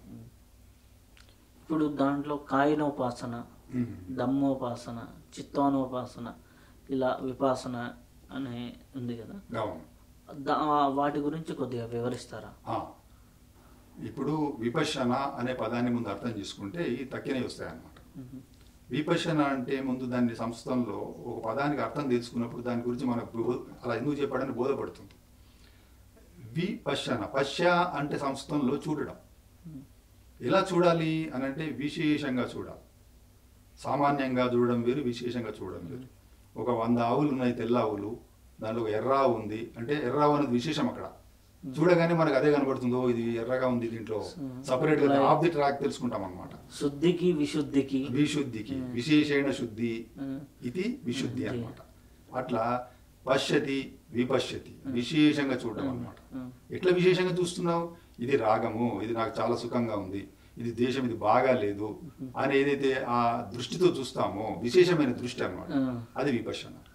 అయితే ఇది ఎలా చూడాలి అని 4 మీరు ఇందాక చెప్పినట్టుగా అదేం చెప్తాడనంటే, విశేషంగా ఎలా చూడాలి అంటే ముందు కాయాన్ని చూడు. పశ్య అంటే చూడు. దేన్ని? కాయాన్ని. కాయం అంటే శరీరాన్ని, పై నుంచి కింది వరకు నీ శరీరాన్ని చూసుకో. తల ఉంది, ముక్కు ఉంది, కళ్ళు, ఇవన్నీ స్థూలంగా చూస్తూ ఉంటాం. అనుపశ్యన, అను అంటే కాయం వెంట వెంట చూడడం అనమాట, వెంట వెళ్ళడం, అనుచరుడు ఇట్లా అనమాట, అనుసారం ఇట్లా అంటుంటాం కాబట్టి అనుపశ్యన అంటే శరీరాన్ని చూసుకుంటూ వెళ్ళు, అది కాయానుపశ్యన. కాయాన్ని, ఈ శరీరం ఇక్కడ ఉంది, ఈ భాగం ఇక్కడ ఉంది తెలుసుకోవడం కాయానుపశ్యన. తర్వాత వేదనానుపశ్యన అంటే వేదన అంటే ఏంటి? సెన్సేషన్. ఈ సెన్సేషన్ ఇలా ఉంది, మంచిగా ఉంది, చెడ్డగా ఉంది, దాన్ని చూస్తున్నావు, ముందుకెళ్ళిపోతున్నావు, ఇంకొక సంవేదన వచ్చింది, దాన్ని చూస్తున్నావు. దీన్ని ఏంటి? వేదనానుపశ్యన. తర్వాత చిత్తానుపశ్యన, చిత్తం, నా మనసు ఇప్పుడు ఇలా ఉంది, నాకు ఇలాంటి నెగిటివ్ ఫీలింగ్ వచ్చింది, లేదా పాజిటివ్ ఫీలింగ్ వచ్చింది, ఇంకేదో ఆలోచన వచ్చింది, ఇవన్నీ కూడా చిత్తం అనమాట. చిత్తం అంటే మనస్సు. దాన్ని కూడా చూడాలి. ఓహో, ఈ సమయంలో ఇలాంటి ఆలోచనలు వచ్చినాయి, మంచి వచ్చినాయా, చెడు వచ్చినాయా, ఆ ఉన్నది ఉన్నట్టుగా చిత్తాన్ని చూడడం, మనసును మనసుతోనే చూడడం, చిత్తానుపశ్యన అనమాట. తర్వాత ధమ్మానుపశ్యన. ధమ్మ అంటే ధర్మం. ధర్మం ఎలా? ధర్మాలు చాలా ఉన్నాయి. శరీర ధర్మం ఏంటి? చెమట రావడము, మూత్రాలు వెళ్ళడము, ఆహారం తీసుకోవడము, ఆకలి కావడము, సుఖం దుఃఖాలు ఈ శరీరం లోను కావడం, వ్యాధులు రావడం చూడడము, ఇదంతా ధర్మమే, ప్రకృతి ధర్మం. ఎండ రావడము, చీకటి రావడము, వర్షం పడడము, ఇవన్నీ కూడా ధర్మాలు. ఈ ధర్మాలన్నింటినీ అవి ఎలా ఉన్నాయో అలానే చూడాలి. ఈ వర్షం పడుతుంది, ఇది బాగాలేదు, ఈ చెమట వచ్చేస్తుంది, చెమట రాకూడదు, ధర్మం, అది శరీర ధర్మం. ఆ ధర్మాన్ని ఉన్నది ఉన్నట్టు చూసి అట్లే యాక్సెప్ట్ చేయాలి, యాక్సెప్టెన్స్ పెంచుకోవాలి. కాబట్టి ఈ సాధన చేస్తూ ఉండాలి. విపశ్యనలో కూర్చొని ధ్యానంలో ఉన్నప్పుడు ఇవన్నీ కూడా జరుగుతూ ఉండాలన్నమాట. కాయానుపశ్యన, వేదనానుపశ్యన, చిత్తానుపశ్యన, ధమ్మానుపశన, ఇవన్నీ కూడా విపశ్యనలో అంతర్భాగములే. అయితే ఆనాపానసతిలో శ్వాసను గమనిస్తూ ఉండి కొంత సమయం అయిన తర్వాత ఈ శ్వాసను వదిలేసి అంతరంగా గమనించడం అది విపాసన అవుతుందా? అదే విపశ్యన అవుతుంది. ఎందుకు అనంటే బహిర్మనస్సు అంతర్మనస్సులు రెండు ఉంటాయి మనిషికి. బహిర్మనస్సుతో ఆలోచన చేస్తూ ఉన్నాం, బహిర్మనస్సుతో శ్వాసను చూస్తూ ఉన్నాం. చూస్తూ చూస్తూ చూస్తూ ఉన్నప్పుడు మనసు స్థిరమైపోతుంది. మనసు స్థిరమైపోయినప్పుడు ఆ స్థిరమైన మనస్సును ఏం చేస్తామనంటే ఇంకా శరీర భాగాల పైకి తీసుకెళ్ళినప్పుడు ఆ శరీరంలో జరుగుతున్న సంవేదనలన్నీ చూసుకుంటూ ముందుకు వెళుతూ ఉంటాం అన్నమాట. వెళుతున్నప్పుడల్లా సంవేదనలు ఏంటి, ఎలా ఉంది, అలా చూసుకుంటూ వెళ్ళిపోతూ ఉంటాం ముందటికి. అంతర్మనస్సులోకి ఎప్పుడు కనబడతాయి మనకు సంవేదనలు? లోపల అంతర్మనస్సులో ఎన్నో ఉంటాయి, సంస్కారాలు ఉంటాయి, పూర్వజన్మ సంస్కారాలు, ఈ జన్మ సంస్కారాలు ఎన్నో ఉంటాయి. అవి బయటికి ఎలా వస్తాయి అంటే శరీరం మాధ్యమంగా చేసుకొని వస్తాయి అన్నమాట. అప్పుడు దాన్ని ధ్యానం ఏం చేస్తారంటే దాన్ని చూస్తారు. నువ్వుల నూనె ఉంది కదా, నువ్వుల నూనె జ్యోతిష్యం ప్రకారం చూసుకుంటే మేము అంటే ఆస్ట్రాలజర్గా మేము నువ్వుల నూనెని శనిదేవుడికి అభిషేకం చేయమని చెబుతాం. అలాగే శని దోష నివారణకి నువ్వుల నూనెని ఉపయోగిస్తుంటాం. అలాగే నువ్వుల్ని వంటల్లో వాడుకోమని కూడా చెబుతుంటాం. దానివల్ల నొప్పులు తగ్గుతాయి మాకు తెలిసినంతవరకు జ్యోతిష్యం ప్రకారం. వైద్య విధానంలో, ఆయుర్వేద విధానంలో నువ్వుల నూనెతో ఎన్నో మిరాకిల్స్ చేయొచ్చని కొంత ఐడియా ఉంది, కానీ దాని గురించి సవివరంగా వివరిస్తారా? నువ్వులు అనేవి మన భారతీయుల జీవన విధానంలో ఆహారంలో ప్రముఖ పాత్ర వహిస్తున్నాయి. చాలా ప్రాచీన కాలం నుండి కూడా మన దేశంలో పండిన పంట నువ్వులు.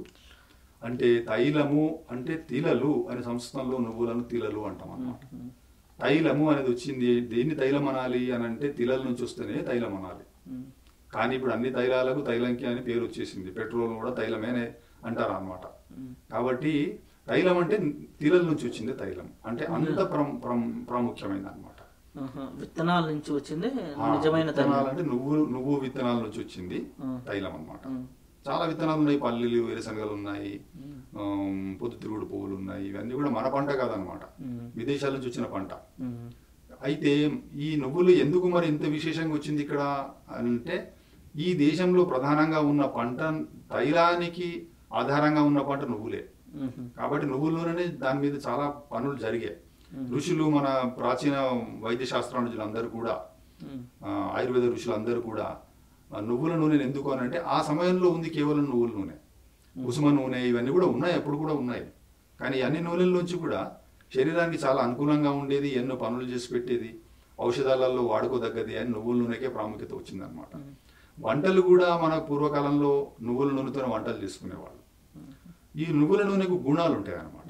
ఏం గుణం ఉంది అని అంటే, ఉష్ణ, తీక్ష్ణ, సూక్ష్మ, వ్యవాయి ఇలాంటి ఆయుర్వేద పరమైన పరిభాషలో చెప్పబడ్డ గుణాలు ఉన్నాయి దీనికి. ఈ సామాన్య జనానికి ఈ తెలియవు, కానీ తెలుసుకోవాలి. ఉష్ణం అంటే వేడి చేస్తుంది నువ్వుల నూనె. ఒంట్లో ఎక్కువ శాతం తీసుకుంటే, ఎక్కువ వాడుతూ ఉంటే వేడి చేస్తూ ఉంటుంది. అది తీక్ష్ణము అని అంటే చొచ్చుకుపోయే గుణం కలిగి ఉంది, కొవ్వులోకి చొచ్చుకుపోతుంది. అదే నువ్వుల నూనె తీసుకొని ఒళ్ళంతా బాగా మసాజ్ చేస్తూ మాలిష్ చేస్తూ ఉన్నాం అనుకోండి, కొవ్వంతా కరిగిపోతుంది, బరువు దిగిపోతాడు మనిషి. ఈ పొట్ట చుట్టూ ఉన్న కొవ్వు పక్కకు సైడ్ లోకి అంతా అక్యుములేట్ జమ అయిపోయిన కొవ్వంతా కూడా ఈ మసాజ్ ప్రక్రియలో కరిగిపోతుంది. ఎందుకు అలా జరుగుతుంది అని అంటే, ఉష్ణ తీక్ష్ణ గుణాల వల్ల జరుగుతుంది. ఉష్ణం విడగొడుతుంది, తీక్ష్ణం చొచ్చుకుపోతుంది గుణం వల్ల. తైలం లోపలికి వెళ్ళిపోయి సూక్ష్మంగా చొచ్చుకుపోతుంది అనమాట. శరీరం అంతా వ్యాప్తి చెందుతుంది. అందుకే వ్యవాయి అని అంటారు అనమాట. తొందరగా వ్యాప్తి చెందుతుంది శరీరంలో. తైలానికి ఆ గుణం ఉంది, తొందరగా వ్యాపించిపోతుంది. తనతో పాటు ఎన్నో ఔషధాలను కూడా తీసుకొని లోపలికి వెళ్ళగలదు అనమాట. ఈ తైలాన్ని, నువ్వుల నూనెని శుద్ధి చేసుకోవాలి. వాడే ముందు ఎట్లా శుద్ధి చేసుకోవాలి? 1 లీటరు నువ్వుల నూనె తీసుకుంటే 1 చెంచాడు పసుపు. చాలా ఔషధాలు ఉన్నాయి వేసి చేసుకోగలిగినవి, కానీ ఒక సామాన్యుడు చేసుకోవాలి సగటు మనిషి అని అంటే దాన్ని ఏం చేయాలంటే 1 చెంచాడు పసుపు 1 లీటర్ నూనెలో వేసుకొని చిన్న మంట మీద మరిగించుకోవాలి. పొగ రాకుండా ఒక 40 నిమిషాలు, గంట సేపు చిన్న మంట మీద మరిగించుకుంటూ ఉంటే ఆ పసుపు ఆ నూనెను శుద్ధి చేస్తుంది. దాంట్లో ఉండే నీరు శాతం కానీ ఇంకేదైనా ముడి పదార్థాలు ఉంటే అవన్నీ కూడా వెళ్ళిపోతాయి అన్నమాట. ఆ నూనెను మనకు శరీరానికి వాడుకోదగ్గ అనుకూలంగా తయారు చేస్తుంది. అప్పుడు దాన్ని ఏం చేయాలంటే, గంట సేపు చిన్నగా, పొగ రాకుండా, పొగ వస్తే మాడిపోతుంది, అలా కాకుండా చిన్నగా మంట మీద వేడి చేసుకొని 40 నిమిషాలు, గంట అయినా పర్వాలేదు, దాన్ని దింపి ఉంచుకుంటే అది శుద్ధమైన నువ్వుల నూనె. దాని ఆయుర్వేదంలో మూర్ఛిత తీర తైలము అంటారు. మూర్ఛపోయిందనమాట. ఆ తైలము అన్ని ప్రక్రియలకు వాడుకోవచ్చు. శరీరం మీద, ఒంటి మీద రాసుకోవడమైనా, పాదాలకు రుద్దుకోవడమైనా, ముక్కులో వేసుకోవడమైనా, చెవిలో వేసుకోవడమైనా, నోట్లో పుక్కిలింత పట్టుకోవడమైనా, ఇవి ఎన్నో రకాలుగా నువ్వుల నూనె యొక్క అప్లికేషన్స్, ప్రయోగాలు ఆయుర్వేదంలో చెప్పబడ్డాయి అన్నమాట. ఇది విశేషంగా పంచకర్మాలలో చాలా వాడుతూ ఉంటాము. ఆ విధానం తర్వాత మాట్లాడతాము.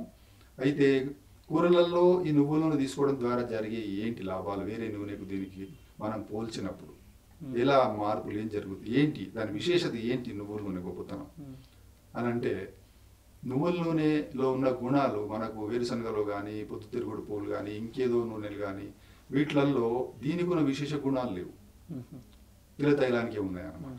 ఈ నూనె ఎప్పుడైతే వేడి చేస్తుందో, ఆహారంలో మనము తిన్నప్పుడు కొంచెం ఆహారం ఎక్కువైనది మేనేజ్ చేసుకుంటున్నాం, ఒంటికి బాగా పట్టిస్తుంది ఆహారాన్ని. ముఖ్యంగా కొలెస్ట్రాల్ తగ్గిస్తుంది, బ్లడ్ కొలెస్ట్రాల్, హార్ట్లో బ్లాక్స్, చెడ్డ కొలెస్ట్రాల్, వీటిని తగ్గిస్తుంది, కొవ్వును నియంత్రిస్తుంది శరీరంలో. ఈ గుణం ఈ నూనెలో ఉంది. ఇది విశేషం అన్నమాట. తిలతైలం వాడిన వాళ్లకు కొవ్వు పెరగడం కానీ, హార్ట్లో బ్లాక్స్ రావడం కానీ జరగవు, చాలా తక్కువ జరుగుతాయి అవి. ఎవరు కూర్చొని ఉన్నవారు, పని చేయకుంటున్న వాళ్ళు, శరీరం ఉపయోగించిన వాళ్ళకి హార్ట్లో బ్లాక్స్ వస్తాయి. అది జీవన విధానంలో, లైఫ్ స్టైల్లో వచ్చిన మార్పు అన్నమాట. థైరాయిడ్ రావడం కానీ, ఇలాంటి కఫ సంబంధమైన రోగాలు, ముక్కులో అలర్జీలు, కఫం పెరగడము, సైనసైటిస్, కఫంతో వచ్చే దగ్గులు, ఇలాంటివి నూనె వాడిన తర్వాత రావు. ఎందుకంటే ఉష్ణం చేసే గుణం ఉంది కాబట్టి. ఇది ఆహారపరంగా మనం దాని ఉపయోగం. అట్లే శరీరపరంగా ఏం చేస్తుంది, బయట నుంచి మసాజ్ చేసుకుంటాం, ఎన్నో ఆయిల్స్ ఉన్నాయి, రకరకాల ఆయిల్స్, తైలాలు మాలిష్ చేసుకుంటూ ఉంటాం. ఈ తైలం వల్ల ఏం జరుగుతుంది మాలిష్ చేసుకుంటే అంటే, మాలిష్ కూడా ఏం చెప్తాడంటే అభ్యంగం అంటాడనమాట మాలిష్ను. పంచకర్మ పరిభాషలో అభ్యంగం అని అంటాం. అంగాలన్నింటినీ కూడా బాగా మసాజ్ చేయడం. దాన్ని రోజు చేసుకుంటే ఏంటి గుణాలు చెప్తాడు అభ్యంగానికి. అభ్యంగం ఆచరే నిత్యం సజరా శ్రమ వాత అంటాడు. అంటే అభ్యంగము రోజు రోజు కానీ ప్రాక్టీస్ చేస్తూ ఉంటే, మాలిష్ చేస్తూ ఉంటే ఏం చేస్తుంది, ఏం లాభాలు వస్తాయి అంటే, శ్రమ అంటే మనిషి అలసిపోకుండా ఎంత పని చేసినా తట్టుకునే కెపాసిటీ వస్తుంది ఒంటికి. అది నువ్వుల నూనె ద్వారానే సాధ్యం, వేరే నూనెలతో కాదనమాట. శ్రమ, తర్వాత జర, ముసలితనాన్ని రాకుండా కాపాడుతుంది. టిష్యూస్ అన్ని, సెల్స్ అన్నీ కూడా, కొవ్వు సెల్స్ కానివ్వండి, మాంస కణాలు కానివ్వండి, చర్మ కణాలు కానివ్వండి, అస్థి కణాలు అంటే బోన్స్ కానివ్వండి, చాలా చాలా బలంగా ఉంటాయి. అదే నువ్వుల నూనె తీసుకొని ఒక క్యాప్ లాగా పెట్టి దాని పైనుంచి పోసి పెట్టామనుకోండి ఒక 40 నిమిషాల దాకా, బ్రెయిన్, ముసలి వాళ్ళకి వచ్చే మతిమార్పు ఇవన్నీ తగ్గిపోతాయి. వెంట్రుకల కుదుళ్ళు చాలా బలంగా ఉంటాయి, తల వెముక చాలా బలంగా ఉంటుంది. ఇది ప్రక్రియ అన్నమాట. ఇట్లా ఒంటికంతా కూడా సమయానుకూలంగా మనం అభ్యంగం చేస్తూ ఉంటే శరీరం కింద పడ్డ యాక్సిడెంట్లలో దెబ్బలు తక్కువ తగులుతాయి. సస్టైన్డ్ లెస్ ఇంజురీస్ అన్నమాట. ఎముకల ఫ్రాక్చర్స్ కావు అంత ఈజీగా. పెద్ద ఫ్రాక్చర్ ఏది చిన్న ఫ్రాక్చర్తో వెళ్ళిపోతుంది. శరీరం తట్టుకుంటుంటుంది ఎలాంటి శ్రమనైనా కానీ, తొందరగా రికవర్ అవుతుంది యాక్సిడెంట్ నుంచి. ఇదంతా అభ్యంగంలో వచ్చే గుణాలు అన్నమాట. అదే నువ్వులను తీసుకొని రోజు ఒక 10 నిమిషాలు పాదాలకు మర్దన చేసామనుకోండి, అరిపాదాలకి, అరిపాదాన్ని మర్దన చేసి దీన్ని పాదాభ్యంగము అంటాం. పాదాభ్యంగము అని అంటే పాదాలతో బాగా మాలిష్ చేయడం. 10 నిమిషాలు, ఇదొక 5 నిమిషాలు, ఇదొక 5 నిమిషాలు. దీనికి మహర్షి కూడా ఏం చెప్తారంటే చక్షుష్యము అంటారు. చక్షువులకు అంటే కళ్ళకు చాలా మంచిది, దృష్టి బాగుపడుతుంది. తర్వాత సైనసైటిస్, ఈ ముక్కులలో ఉండే కఫం, ఈ రోగాలు, అలర్జీలు అన్నీ కూడా పోతాయి. అంటే పాదానికి బ్రెయిన్ కు ఒక నాడితో లింకప్ అయిందని చెప్తారు ఆయుర్వేదంలో. ఆ నాడు ఉత్తేజితమై ఈ తలలో ఉండే కఫం ఏరియా ఏదైతే ఉందో, ఛాతి నుంచి తల వరకు కఫం ఏరియా అన్నమాట, ఈ కఫం ఏరియాలో ఉండే రోగాలని పోగొడుతుంది. అక్కడ దాకా దాని ప్రభావం వెళ్తుంది అన్నమాట. ఇంతటి ప్రభావం కలిగింది నువ్వుల నూనె.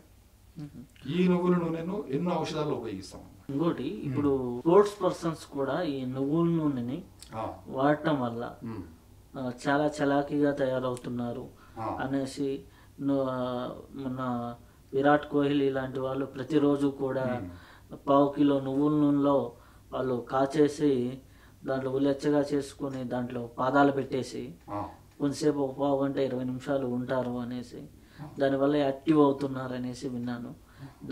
అది ఎంతవరకు అంటే పాదాలు మర్దననే కాకుండా ఇట్లా ఉంచుతారా? అది ఎట్లా అంటే పాదాభ్యంగములో భాగమే పాదాలను నూనెలోన ఉంచడము అనేది. ఎందుకు అలా ఉంచడం జరుగుతుంది, ఆయనే ఎందుకు అలా జరగడం అంటే వాళ్ళు పాదాల ద్వారా స్పోర్ట్స్ పర్సన్స్, క్రీడాకారులు కాబట్టి వాళ్ళు ఎక్కువ పాదాలను వాడతారు. పాదాలను ఎందుకు మరి అట్లా ముంచి ఉంచారు, అదే మామూలుగా అభ్యంగం చేసి వదిలిపెడితే సరిపోతుంది కదా అనే ప్రశ్న వస్తుంది. దానికి ఏంటి అని అంటే దోషాలు తెలుసుకోవాలి. వాతము, పిత్తము, కఫం అని 3 దోషాలు శరీరంలో ఉంటాయి. ఇందాక ఏం చెప్పానంటే కఫం అనే దోషం ఇక్కడ నుంచి తల వరకు కఫము రిజర్వాయర్ లాగా ఉంటుంది, నీటి శాతం ఎక్కువ ఉంటుంది అక్కడ. పిత్తం అనేది ఇక్కడ నుండి బొడ్డు వరకు మధ్యలో కాలంలో ఆహారం అరుగుతుంటుంది, ఆకలి అవుతూ ఉంటుంది, లివర్ అక్కడే ఉంటుంది, బయలు అక్కడే ఉంటుంది. ఇవన్నీ ఇక్కడ అరిగించే యంత్రాంగం ఉండే చూడు అనమాట. దీని పిత్తం ఇక్కడ ప్రధానంగా ఉంటుంది. పిత్తం అనే దోషం శరీరంలో అక్కడ బొడ్డు నుంచి పాదాల వరకు వాతం ప్రధానంగా ఉంటుంది. వాతం అంటే గాలి. ఈ గాలి ఇప్పుడు మూవ్మెంట్ అవుతూ ఉంటుంది, కదులుతూ ఉంటుంది అనమాట. క్రీడాకారులు ఎక్కువగా కదులుతూ ఉంటారు, ఎక్కువ శ్రమ చేస్తూ ఉంటారు, పాదాలు బాగా అలసిపోయి వాతం ప్రకోపం బాగా చెందుతుంది. అక్కడ గాలి ఎక్కువ పెరిగి అక్కడ డ్రైనెస్ వస్తుంది, అలసిపోతాడు, బాగా ఎక్కువ టిష్యూని వాడేసి ఉంటాడు. కాబట్టి దాన్ని తక్కువ చేసేది, వాటిని బాగా బలం ఇచ్చేది, విశ్రాంతినిచ్చేది, కణజాలాన్ని బాగా తాజాగా ఉంచేది ఏంటి అని అంటే నువ్వుల నూనె. అందుకే ఆయన ఏం చేస్తున్నాడు అంటే 2 పాదాలు నువ్వుల నూనెలో ముంచి ఉంచడం ద్వారా ఈ వాతాన్ని కంట్రోల్ చేయడం జరుగుతుంది. అది స్పోర్ట్స్ పర్సన్కి బాగుంటుంది, మామూలు వ్యక్తికి అది అవసరం లేదు ఆ ప్రక్రియ. మామూలు సామాన్య వ్యక్తి, అంతటి స్పోర్ట్స్లో లేని వ్యక్తి, మామూలుగా జీవన విధానంలో ఉండేవాళ్ళు కొంచెం నువ్వుల నూనె తీసుకొని 5-10 ml తీసుకొని దీన్ని చక్కగా మర్దన చేస్తే 10 నిమిషాలు సరిపోతుంది, వాళ్ళకి అవే లాభాలు జరుగుతాయి అన్నమాట. అట్లే స్పోర్ట్స్ పర్సన్స్ అందరూ కూడా ఈ నువ్వుల నూనెను విశేషంగా అభ్యంగం కానీ, గుద మార్గం ద్వారా లోపలికి పంపడం ద్వారా కానీ, చెవుల్లో ముక్కుల్లో వేసుకోవడం, నోట్లో పొద్దున్నే పుక్కిలింత పట్టుకోవడం ద్వారా కానీ శరీరాన్ని చాలా బలంగా ఉంచి వాళ్ళ కర్మ సామర్థ్యం బాగా పెరుగుతుంది, ప్రొడక్టివిటీ బాగా పెరుగుతుంది. అట్లా మనము క్రీడారంగంలో చాలా దాని ఉపయోగాలు చేయవచ్చు అనమాట నువ్వుల నూనె ఉపయోగం ద్వారా. దాన్ని ఇంకా ఔషధాలు చేరిస్తే అద్భుతమైన ఇంకా ఫలితాలు రాబట్టుకోవచ్చు. ఇది పాదాభ్యంగం ద్వారా జరిగే లాభాలు నువ్వుల నూనె ద్వారా. అదే ఇప్పుడు నోట్లో పట్టుకోవడం అనే ప్రక్రియ, చాలా ప్రక్రియ ఆ మధ్య చాలా ప్రచుర్యంలోకి వచ్చింది. అదేంటి, నువ్వుల నూనె యొక్క 2 గుణాలు ఉంటాయి, డ్యూయల్ యాక్షన్ అన్నమాట. అదేంటి అని అంటే చిక్కిపోయి సన్నగా ఉన్నవాడు బలం లేకుండా ఉన్నవాడిని బలంగా స్ట్రాంగ్గా చేస్తుంది, గృమ్మయతి అంటాడు అనమాట, బలంగా చేస్తుంది. స్థూలం కర్షయతి అని చెప్తాడు ఇంకొక గుణం, అంటే లావుగా ఉన్నవాడు సన్నంగా చేస్తుంది. ఎందుకు చేస్తుంది? 2 డ్యూయల్ యాక్షన్స్ ఎందుకు ఉన్నాయి ఆ నూనెకు. అదే పల్లీలను, వేరుశనగ నూనె వేరే నూనెలకు ఆ కెపాసిటీ లేదు. దీనికి ఎందుకు ఉంది అని అంటే ఉష్ణ, తీక్ష్ణ, సూక్ష్మ గుణాలు ఉన్నాయి దీనికి. ఆ గుణాల ద్వారా ఎగ్జెస్ ఫ్యాట్ తీసేస్తుంది అనమాట, ఎక్కువ బరువు ఉంటే తీసేస్తుంది. ముక్కుల్లో కఫం ఇవన్నీ చేరుకుంటే దాన్ని కట్ చేసి తీసేస్తుంది అనమాట, పోసేస్తుంది అనమాట. ఆ గుణం దానికి ఉంది. అందుకే లావుగున్న వాడు సన్నపడతారు. అందుకే కార్షం బృమ్మయేతి స్థూలం కర్షయేది అని సూత్రం అన్నమాట. అట్లా బలపడతారు, బలాన్ని ఇస్తుంది అనమాట నువ్వుల నూనె. అట్లా నోట్లో ఎప్పుడైతే మనం పట్టుకుంటామో దాన్ని ఆయిల్ పుల్లింగ్ అని అప్పట్లో చాలా ఫేమస్ అయింది అనమాట. ఆయిల్ పుల్లింగ్లో ఏమంటాం ఆయుర్వేదంలో అంటే కవళ గ్రహము, గండూషము అనే 2 పేర్లు ఉన్నాయి దానికి. నోట్లో పొద్దున్నే లేచి మొహం కడుక్కోకున్నా అవసరం లేదు, ఒక 10 ml or 15 ml 20 ml oil తీసుకొని నోట్లో పట్టుకోవాలి. శుద్ధి చేసిన తైలం ఇందాక చెప్పుకున్నారు అలాంటిది. నోట్లో పట్టుకున్నారు అనుకోండి, అప్పుడు దంతాలు ఎంత బలంగా తయారవుతాయో, చాలా బలమైన పళ్ళు బలంగా దృఢత్వంగా ఉంటాయి అన్నమాట. చాలా దృఢంగా ఉంటే వాటి మూలాలలో నూనె వెళ్ళి దాన్ని చాలా బలంగా ఉంచుతుంది. ఇప్పుడు ఒక తలుపును ఎట్లయితే కిర్రుమని చప్పుడు వచ్చినప్పుడు ఒక నూనె చుక్క వేసినప్పుడు ఆ చప్పుడు తగ్గిపోయి చక్కగా మూవ్ అవుతుందో, అలా పళ్ళ కుదుళ్లలో వాటి మూలాలు చాలా దృఢంగా మారుతాయి. అందుకే ఆయిల్ పుల్లింగ్ లో పవర్ ఎందుకు ఉంటుంది, ఆ పళ్ళకు ఏదైనా కొంచెం ఐస్ క్రీమ్ తినగానే జువ్వుమంటాయి, కొంచెం వేడి టీ తాగానే జువ్వుమంటాయి. అదంతా ఎనామిల్ పోయింది అనమాట. ఆ ఎనామిల్ పోయిన దాన్ని మనం నూనె ద్వారా బలం చేసుకుంటున్నాం. ఆయిల్ మాలిక్యూల్స్ కణాలు అక్కడికి వెళ్ళి ఆ పైన ఫిలిం లాగా ఏర్పడి టూత్ను బలం చేస్తుంది. చిగుర్ల లోపలికి వెళ్ళి చిగుర్లలో వచ్చే రక్తం కారడము, తొందరగా పళ్ళు లూజ్ కావడము, ఇలాంటి దాన్ని అరికడుతుంది. చిగుళ్ళను బలపరుస్తుంది. చిగుళ్ళను బలపరిచిన తర్వాత దానికి చిగుళ్ళ చుట్టూ హోల్డ్ చేసి ఉన్న బోన్, మ్యాక్సిలరీ బోన్ ఇంకా చాలా బలం చేస్తుంది. ఇవి లోకల్గా జరుగుతాయి. నాలుక చక్కగా పనిచేస్తూ ఉంటుంది, తొట్టుపాటు రాదు, మాటలో మంచి మెటాలిక్ వాయిస్ వస్తుంది పర్సన్కి. నాలుకలో వచ్చే రోగాలు రావు, ఉచ్చారణ బాగా పెరుగుతుంది నాలుకతో, ఆకలి బాగా పెరుగుతుంది, ఆకలిని పెంచుతుంది అనమాట. కళ్ళు, ముక్కు, చెవులు వీటన్నిటి కూడా దాని ప్రభావం వెళుతుంది, నూనె ప్రభావం వెళ్ళి దాంట్లో ఉండే రోగాలు తీసేస్తుంది. కఫం అక్యుములేట్ అయితే కఫాన్ని తీసేస్తుంది, సైనసైటిస్ తీసేస్తుంది ఆయిల్ పుల్లింగ్ వల్ల. ఇన్ని లాభాలు జరుగుతాయి అన్నమాట. అక్కడ నుంచి మెదడుకు చేరి మెదడును ఉత్తేజితం చేసి మెదడులోంచి హార్మోన్స్ సెక్రీషన్ బాగా తయారవుతుంది. ఇన్ని పనులు ఆయిల్ పుల్లింగ్ చేస్తుంది.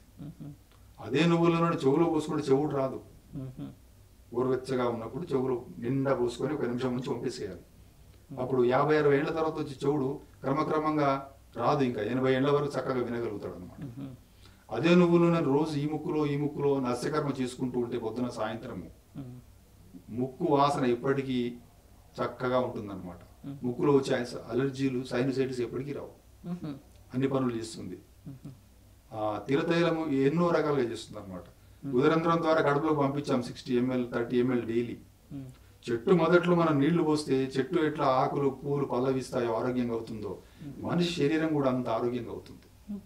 ముసలితనంలో వచ్చే ఫ్రాక్చర్స్ రావు. రోజు 60 ml, దాన్ని మాత్రావస్థి అంటాం పంచకర్మలో. అట్లా 30 ml to 60 ml వరకు వయసును అనుసరించి వాళ్ళ శక్తిని అనుసరించి రోజు తీసుకోవాలి లోపలికి. అట్లా తైలము పొట్టలోకి వెళ్ళి వాతాన్ని బాగా కంట్రోల్ చేసి వాతం నొప్పులు లేకుండా ఎముకలు, మాంసము, శరీరం బలపడేలాగా చేస్తుంది. ఇట్లా తల్లిలాగా ఆవు పాలు ఎలా తల్లిపాల తల్లిలాగా చూసుకుంటుంది ఆవును అంటారు, తిలతైలం కూడా మనిషిని వాతరోగాల నుంచి రాకుండా కాపాడుతుంది. ఇన్ని అద్భుతాలు ఉన్నాయి. అదే తిలతైలాన్ని 1 లీటర్ 2 లీటర్లు శిరోధార చేస్తూ ఉన్నాం అనుకోండి, పడుకోబెట్టి, అతనికి ఆలోచనలు కంట్రోల్కి వచ్చేస్తాయి. నెగిటివ్గా ఆలోచించే హార్మోన్స్ అన్ని పాజిటివ్గా మారిపోతాయి. బ్రెయిన్ టిష్యూ బయోకెమికల్ చేంజెస్ వస్తాయి.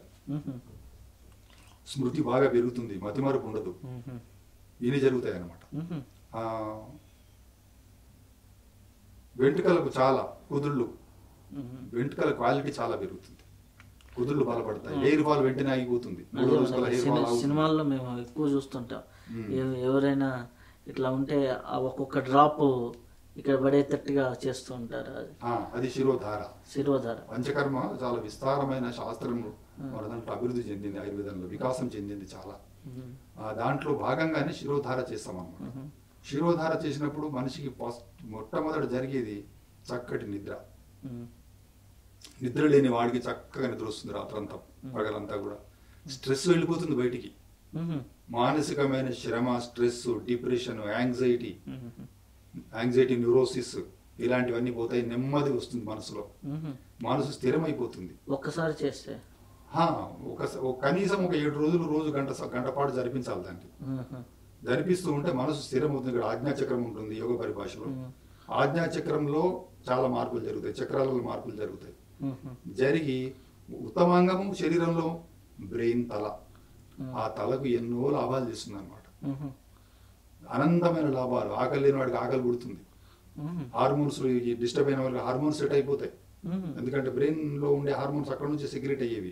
పిట్యూటరీ గ్లాండ్ ఇవన్నీ కూడా ఇతర గ్లాండ్స్ ను, ఎండోక్రైన్ గ్లాండ్స్ ని కంట్రోల్ చేస్తుంది. అక్కడ అనంతమైన లాభాలు ఉన్నాయి అన్నమాట. సోరియాసిస్ తగ్గుతుంది. అలర్జీ పరంగా వచ్చే రోగాలు అవి కూడా అరెస్ట్ అయిపోతాయి. చర్మ రోగాలు అరెస్ట్ అయిపోతాయి. శిరోధారతో అన్ని లాభాలు ఉన్నాయి. ఒక్కొక్క ప్రక్రియ శరీరం ఒక చోట చేసే శరీరం అంతా కూడా దాని ప్రభావం చెందుతుంది. తిలతైలం మీద చాలా విస్తారమైన పంచకర్మలలో కానీ ఆహార పదార్థాలు, ఔషధాలలో, తైలాల రూపంలో ఎంతో వికాసం చెందింది. తిలతైలానికి ఎన్నో అప్లికేషన్స్ ఉన్నాయి. ఇంకోటి, మీరు ఇప్పటి వరకు పంచకర్మ అన్నారు. అవును. ఈ పంచకర్మ అంటే 5 పంచ అంటే 5 అని తెలుస్తుంది. 5 కర్మలు ఏంటి? ఆ కర్మల గురించి వివరంగా చెప్పగలుగుతారు? ఇప్పుడు సామాన్య జనాల్లో, సమాజంలో ఇప్పుడు పంచకర్మ చాలా వింటున్నారు. ఆయుర్వేదంలో పంచకర్మ ఉంది అంటే ఏమనుకుంటారంటే, ఒక కామన్ మ్యాన్ అడిగినప్పుడు పంచకర్మ అంటే ఏమనుకుంటాడంటే మాలిష్ అని అనుకుంటారు. మసాజ్, మాలిష్ చేయడం. ఈ మసాజ్, మాలిష్ చేయడం పంచకర్మలు అనేది ప్రజలలో ఒకటి అలా తెలుసుకుంటున్నారు. కానీ పంచకర్మ అనేది ఒక విశేషమైన వైద్య చికిత్సా పద్ధతి. అది ఆయుర్వేదంలోనే ఉందన్నమాట. ఏంటి పంచకర్మ? 5 అని అనుకున్నాం ఇందాక. 5 కర్మలు ఏమున్నాయి? 5 కర్మలు ఏమున్నాయి దాంట్లో? కర్మ అంటే ఒక పని, ఒక ప్రొసీజర్ అన్నమాట. ఏం కర్మ అంటే వామనము, వామిటింగ్ చేయించడం, విరేచనము, పర్గేషన్ అన్నమాట, విరేచనాలు కలిగించడం, వస్తి, ఇట్లా నస్యము అని 5 రకాలు ఉన్నాయన్నమాట దీంట్లో. ఇవి ఏంటి, ఎందుకు ఇలా చెయ్యాలి, వీటి ద్వారా ఏంటి ప్రయోజనం అంటే, చికిత్సకు వచ్చినప్పుడు ముందు చికిత్స ఆలోచించాలి. ఒక రోగం వచ్చింది, దానికి మనం చికిత్స చేయాలి, ట్రీట్మెంట్ చేయాలి. అయితే ఆయుర్వేదంలో 2 పద్ధతులు ఉన్నాయన్నమాట. అది శమన చికిత్స, 2 శోధన చికిత్స. శమన చికిత్స అంటే ఏంటి అంటే, రోగాన్ని ఉన్న చోటే తగ్గించి అట్లా అణిచిపెట్టి ఉంచడము, రోగాన్ని తగ్గించేసి ఉంచడం అనమాట. శమింపజేయడం అనమాట. కృతాన్ని శమింపజేయడం, శాంతిపరిచి ఉంచడం శమనం. శోధనం అంటే ఆ రోగాన్ని, రోగ కారణాన్ని పూర్తిగా దాని నుంచి ఎలిమినేట్ చేసేయడం అన్నమాట. శుద్ధి చేయడం. శోధనము అంటే శుద్ధి చేయడం. అంటే ముందు ఏదైనా రోగాన్ని మనం చికిత్స చేయాలి అంటే, ముందు ఆ రోగం చాలా బలమైంది అయితే, రోగి బలమైన వాడైతే, అప్పుడు ఏం చేస్తాం, దాంట్లోంచి మొత్తం బీజంతో సహా ఎత్తి బయట తీసేస్తాం అనమాట. ఆ తీసే విధానమే పంచకర్మలు, శోధనము అంటాం అనమాట. ఈ శోధనంలో 5 ప్రక్రియల ద్వారా మనం దోషాలను బయటికి తీసేస్తాం. ఇప్పుడు దగ్గు వచ్చింది, బాగా కళ్ళబడుతుంది, నోస్ బ్లాక్ అయిపోయింది, మాటికి అలర్జీలు వస్తున్నాయి, ముక్కులోంచి నీళ్లు గారుతున్నాయి, కొంచెం బస్సు అట్ట పోగానే దుమ్ము రాగానే తుమ్ముతున్నాము, పొద్దున్న లేవగానే 10-20 తుమ్ములు తుమ్మేస్తున్నాము, కొంచెం ఇంట్లో సున్నాలు ఏదైనా వేసుకోగానే, కలర్స్ చేయగానే, లేదా కొంచెం క్యూరింగ్ చేయగానే బాగా దమ్ము వచ్చేస్తుంది. అలర్జీలు అనమాట, లంగ్స్ కు సంబంధించిన అలర్జీలు, ముక్కులో ఉండే సైనసైటిస్, ముక్కు అలర్జీలు, కళ్ళు దురదలు పెట్టడము, ఇవన్నీ కూడా ఏంటంటే కఫం పెరిగింది ఛాతిలో.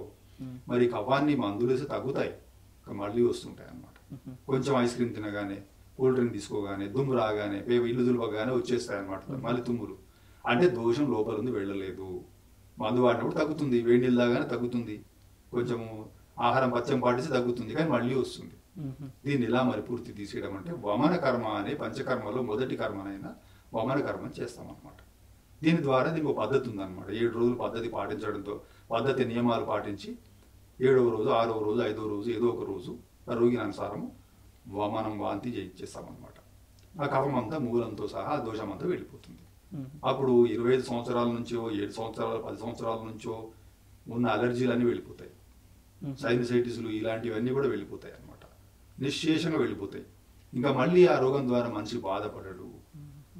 ఇలాంటి విధానము వేరే వైద్య విధానాలలో లేదు. ఆయుర్వేదం ఋషులు మనకి ఇచ్చిన గొప్ప కానుక అన్నమాట. వైద్య శాస్త్రానికి ఇచ్చిన గొప్ప కంట్రిబ్యూషన్ ఇది. ఇది భారతీయులు కొన్ని వేల సంవత్సరాలు దీన్ని ఉపయోగించుకొని ఎంతో ఆరోగ్యంగా ఉన్నారన్నమాట. ఎప్పుడైతే ఆధునిక జీవన విధానం వచ్చిందో ఇవన్నీ మర్చిపోయాం ప్రక్రియలు. కాబట్టి కఫం పెరిగితే మందులు వేసుకుంటున్నాం, అలాగే బాధపడుతుంటున్నాం. సైనసైటిస్ కొన్ని నెలల వరకు, సంవత్సరాల వరకు తగ్గకుండా అట్లాగే ఉంటుంది. అలర్జీలు అట్లాగే ఉంటాయి. యాంటీ అలర్జీ టాబ్లెట్ ఏదో ఒకటి వేసుకుంటే అప్పటికప్పుడు ఉపశమనం జరుగుతుంది, కానీ మళ్ళీ వస్తుంది. దీన్ని పూర్తిగా తీసే విధానము ఇది అన్నమాట. ఇట్లా తగిన కర్మలు కూడా ఉన్నాయి, ఎక్స్ప్లెనేషన్స్ ఉన్నాయి, వాటికి వివరణలు ఉన్నాయి. వీటన్నిటినీ కూడా మాకు మీరు స్పెషల్గా ఒక్కొక్క ప్రక్రియ గురించి, ఒక్కొక్క విధానం గురించి మాకు ఎపిసోడ్స్గా మీరు అందిస్తే చాలా బాగుంటుంది. ఎందుకంటే ఇప్పుడున్నటువంటి ఈ యొక్క ఆయుర్వేదంలో కూడా చాలా, అంటే అన్ని సబ్జెక్టుల మీద గ్రిప్ ఉన్నవారు చాలా తక్కువ మంది ఉన్నారు. మా పిఎంసికి మీరు ఇలా ఎపిసోడ్స్ ఇస్తూ ఉంటే చాలా బాగుంటుంది. ఫైనల్గా మీరు బోధనలో పుట్టారు, మా పత్రిజీ గారు కూడా బోధనలో పుట్టారు, శంకర్ నగర్. అయితే మీరు చిన్నప్పటి నుంచి పత్రిజీ సార్ని చూస్తూ ఉన్నారన్నారు, అప్పుడు చూశారు. మళ్ళీ నా ద్వారా ఇప్పుడు లాస్ట్ ఇయర్ కల్పించడం జరిగింది మిమ్మల్ని ధ్యాన మహాచక్రంలో. అప్పుడు ఈ పత్రిజీ గారికి ఇప్పుడు పత్రిజీ గారికి ఉన్న తారతమ్యం ఏంటి? ఈ యొక్క పత్రిజీ గారు అప్పుడు మీరు చిన్నప్పుడు చూసిన తర్వాత ఇప్పుడు ఇంత ప్రపంచవ్యాప్తంగా సొసైటీని ఎస్టాబ్లిష్ చేసిన పత్రిజీ గారికి లో ఉన్న అద్భుతం ఏంటి? ఈ పిరమిడ్ ధ్యానం గురించి, ఇక్కడ మీరు చూసిన అద్భుతం గురించి మీరు వివరించారు. అయితే నేను చాలా చిన్నగా ఉండి స్కూల్కి వెళ్ళేవాడిని. స్కూల్కి వెళుతూ ఉంటే పత్రిజీ గారి ఇల్లు మధ్యలో మాకు ఉండేది, మార్గంలో ఉండేది. వారిని చూస్తూ ఉండేవాడిని, వాళ్ళ నాన్నగారిని, వాళ్ళ కుటుంబ సభ్యుల్ని, పత్రిజీ గారిని కూడా చూస్తూ ఉండేవాడిని. అయితే వారితో మాట్లాడడం జరగలేదు. ఇప్పుడు చిన్నపిల్లవాడిని అంతవరకే తెలుసు.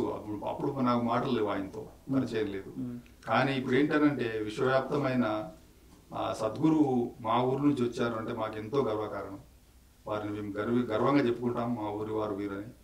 తర్వాత ఒక సద్గురువు లభించడం అనేది చాలా దుర్లభం.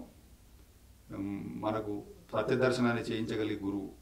అయితే ఎందరికో లక్షలాది జనులకు, కోట్లాది జనులకు ఆయన ఇప్పుడు సత్యదర్శన మార్గాన్ని చూపిస్తున్నారు. ఆ రకంగా ఇప్పుడు మన అందరికీ గర్వకారణము సద్గురు దర్శనము మనకు పునర్జన్మలో పూర్వజన్మలో మనం చేసుకున్న పుణ్య సుకృతం కాబట్టి వారి ద్వారా ఇప్పుడు వారిని కలవడం మొన్న కూడా జరిగింది పోయిన సంవత్సరం. అప్పుడు మళ్ళీ మా ఊరు నుంచి వచ్చారు, ఈయన ఎంత గొప్ప సద్గురు మాకు దొరికారు, ప్రపంచానికి ఈయన ఎంతో మేలు చేస్తున్నారు, ఎందరికూ మోక్ష మార్గాన్ని ప్రసాదిస్తున్నారు. ఆ రకంగా నేను చాలా సంతోషపడ్డాను, ఆనందించాను. అప్పుడు చిన్నప్పుడు చూసిన పత్రిజీ గారికి ఇప్పుడు చూసిన పత్రిజీ గారిలో తేడా ఏం గమనించారు? ఆయన నాకు అప్పుడు ఇలాగే కనిపించారు, ఇప్పుడు అలాగే కనిపించారు. వారిని చూసినప్పుడు వారిని ఇప్పుడు ఎట్లా కనిపిస్తారో అప్పుడు అట్లే చూశాను నేను. అంటే వేరే ఇంకేదో ఏం కనబడలేదు, మనం మాట్లాడలేదు, ఇంటరాక్షన్ లేదు కాబట్టి ఇంకా వారు అప్పుడేంటో నాకు తెలిసే అవకాశం లేదు. అయితే పిరమిడ్ సొసైటీ గురించి ఇప్పుడు చేస్తున్నటువంటి ఈ విస్తృత ప్రచారం గురించి చివరిగా 2 మాటల్లో చెప్పండి. పిరమిడ్ అనే ప్రకృతి శక్తుల సమీకరణ చేసి ఎందరో జీవులకు, ముఖ్యంగా మనుషులకు ఎంతో లాభం జరిగింది. ఆరోగ్యపరంగా, మానసిక పరంగా, సాధన పరంగా, మోక్షపరంగా ఈ పిరమిడ్ విధానం అనేది ఒక అద్భుత ప్రక్రియ. అది పత్రిజీ ద్వారా మనం మానవాళికి ప్రసాదింపబడింది. తర్వాత ఆనాపాన సతి అనేది ఇంకా ముందుకు తీసుకెళ్ళి మానసిక ఏకాగ్రతను వారు పిరమిడ్లో సాధించి ప్రకృతి శక్తుల ద్వారా అదొక గొప్ప ప్రక్రియ. అది ఇంతవరకు అసలు అది ఎవరు చేయలేదు. అట్లా అది సాధించి టిష్యూస్ను, శరీరపరమైన టిష్యూస్ను కానీ మనస్సును కానీ తొందరగా మన స్వాధీనంలో తెచ్చుకునే విధానం అది. ఆనాపాన సతి అనేది మనసు ఏకాగ్రత ద్వారా ధ్యానానికి వెళ్ళి అక్కడి నుండి అంతర్మనస్సులోకి ప్రవేశించి మన జన్మచక్రాలను తగ్గించుకునే ఒక అద్భుతమైన ప్రక్రియ. ప్రతి ఒక్కరూ దాని జీవనంలో దీన్ని భాగం చేసుకొని ప్రతి క్షణం జీవిస్తూ నా అవేర్నెస్ ఎలా ఉన్నాను అని తెలుసుకుంటూ ముందుకు వెళ్ళే ఒక గొప్ప ప్రక్రియ ఆనాపానసతి. కాబట్టి ఈ 2 ప్రక్రియలు కూడా వారికి మానవాళ్ళంతా కూడా ఎప్పటికీ పత్రిజీ గారు రుణపడి ఉండాలి. దీన్ని సాధన చేస్తూ మోక్ష సాధనలో ముందుకెళ్ళాలని అనుకుంటాను. థ్యాంక్ యూ అండి రఘుపతి గారు. ఈ యొక్క అద్భుతమైన ఒక వైద్య జ్ఞానాన్ని, ఆయుర్వేద జ్ఞానాన్ని, దానితో పాటు విపాసన సంబంధించిన ఎన్నో విషయాల్ని మాకు అందించినందుకు, అలాగే మీరు ఎన్నో ఎపిసోడ్స్ మాకు ఈ వైద్య విధానం, ఎందుకంటే ఇప్పటి వరకు చెప్పిన వాళ్ళు ఉన్నారు, ఏదో ఈ మొక్క దీనికి అంటే ఒక సంస్కృత శ్లోకాన్ని అన్వయిస్తూ, ఒక నిజమైన సూత్రాన్ని అన్వయిస్తూ చెప్పేవాళ్ళు చాలా తక్కువ మంది ఉన్నారు. మీరు దాంట్లో సిద్ధహస్తులని మాకు తెలుసు. కాబట్టి మాకు ఎన్నో వైద్య ప్రక్రియల్ని మా పిరమిడ్ సొసైటీకి నేర్పించండి. అలాగే మాలో ఆల్రెడీ పత్రిజీ గారితో చిన్నప్పటి నుంచి భాగమయ్యారు. మీరు కూడా పిరమిడ్లో ఒక అద్భుతంగా మాలో ప్రయాణం చేయాలని కోరుకుంటూ థ్యాంక్ యూ ధన్యవాదాలండి. హలో ఫ్రెండ్స్, పిఎంసి ఆన్లైన్ని సబ్స్క్రైబ్ చేసుకోండి. సరికొత్త అప్డేట్స్ కోసం బెల్ బటన్ని నొక్కండి.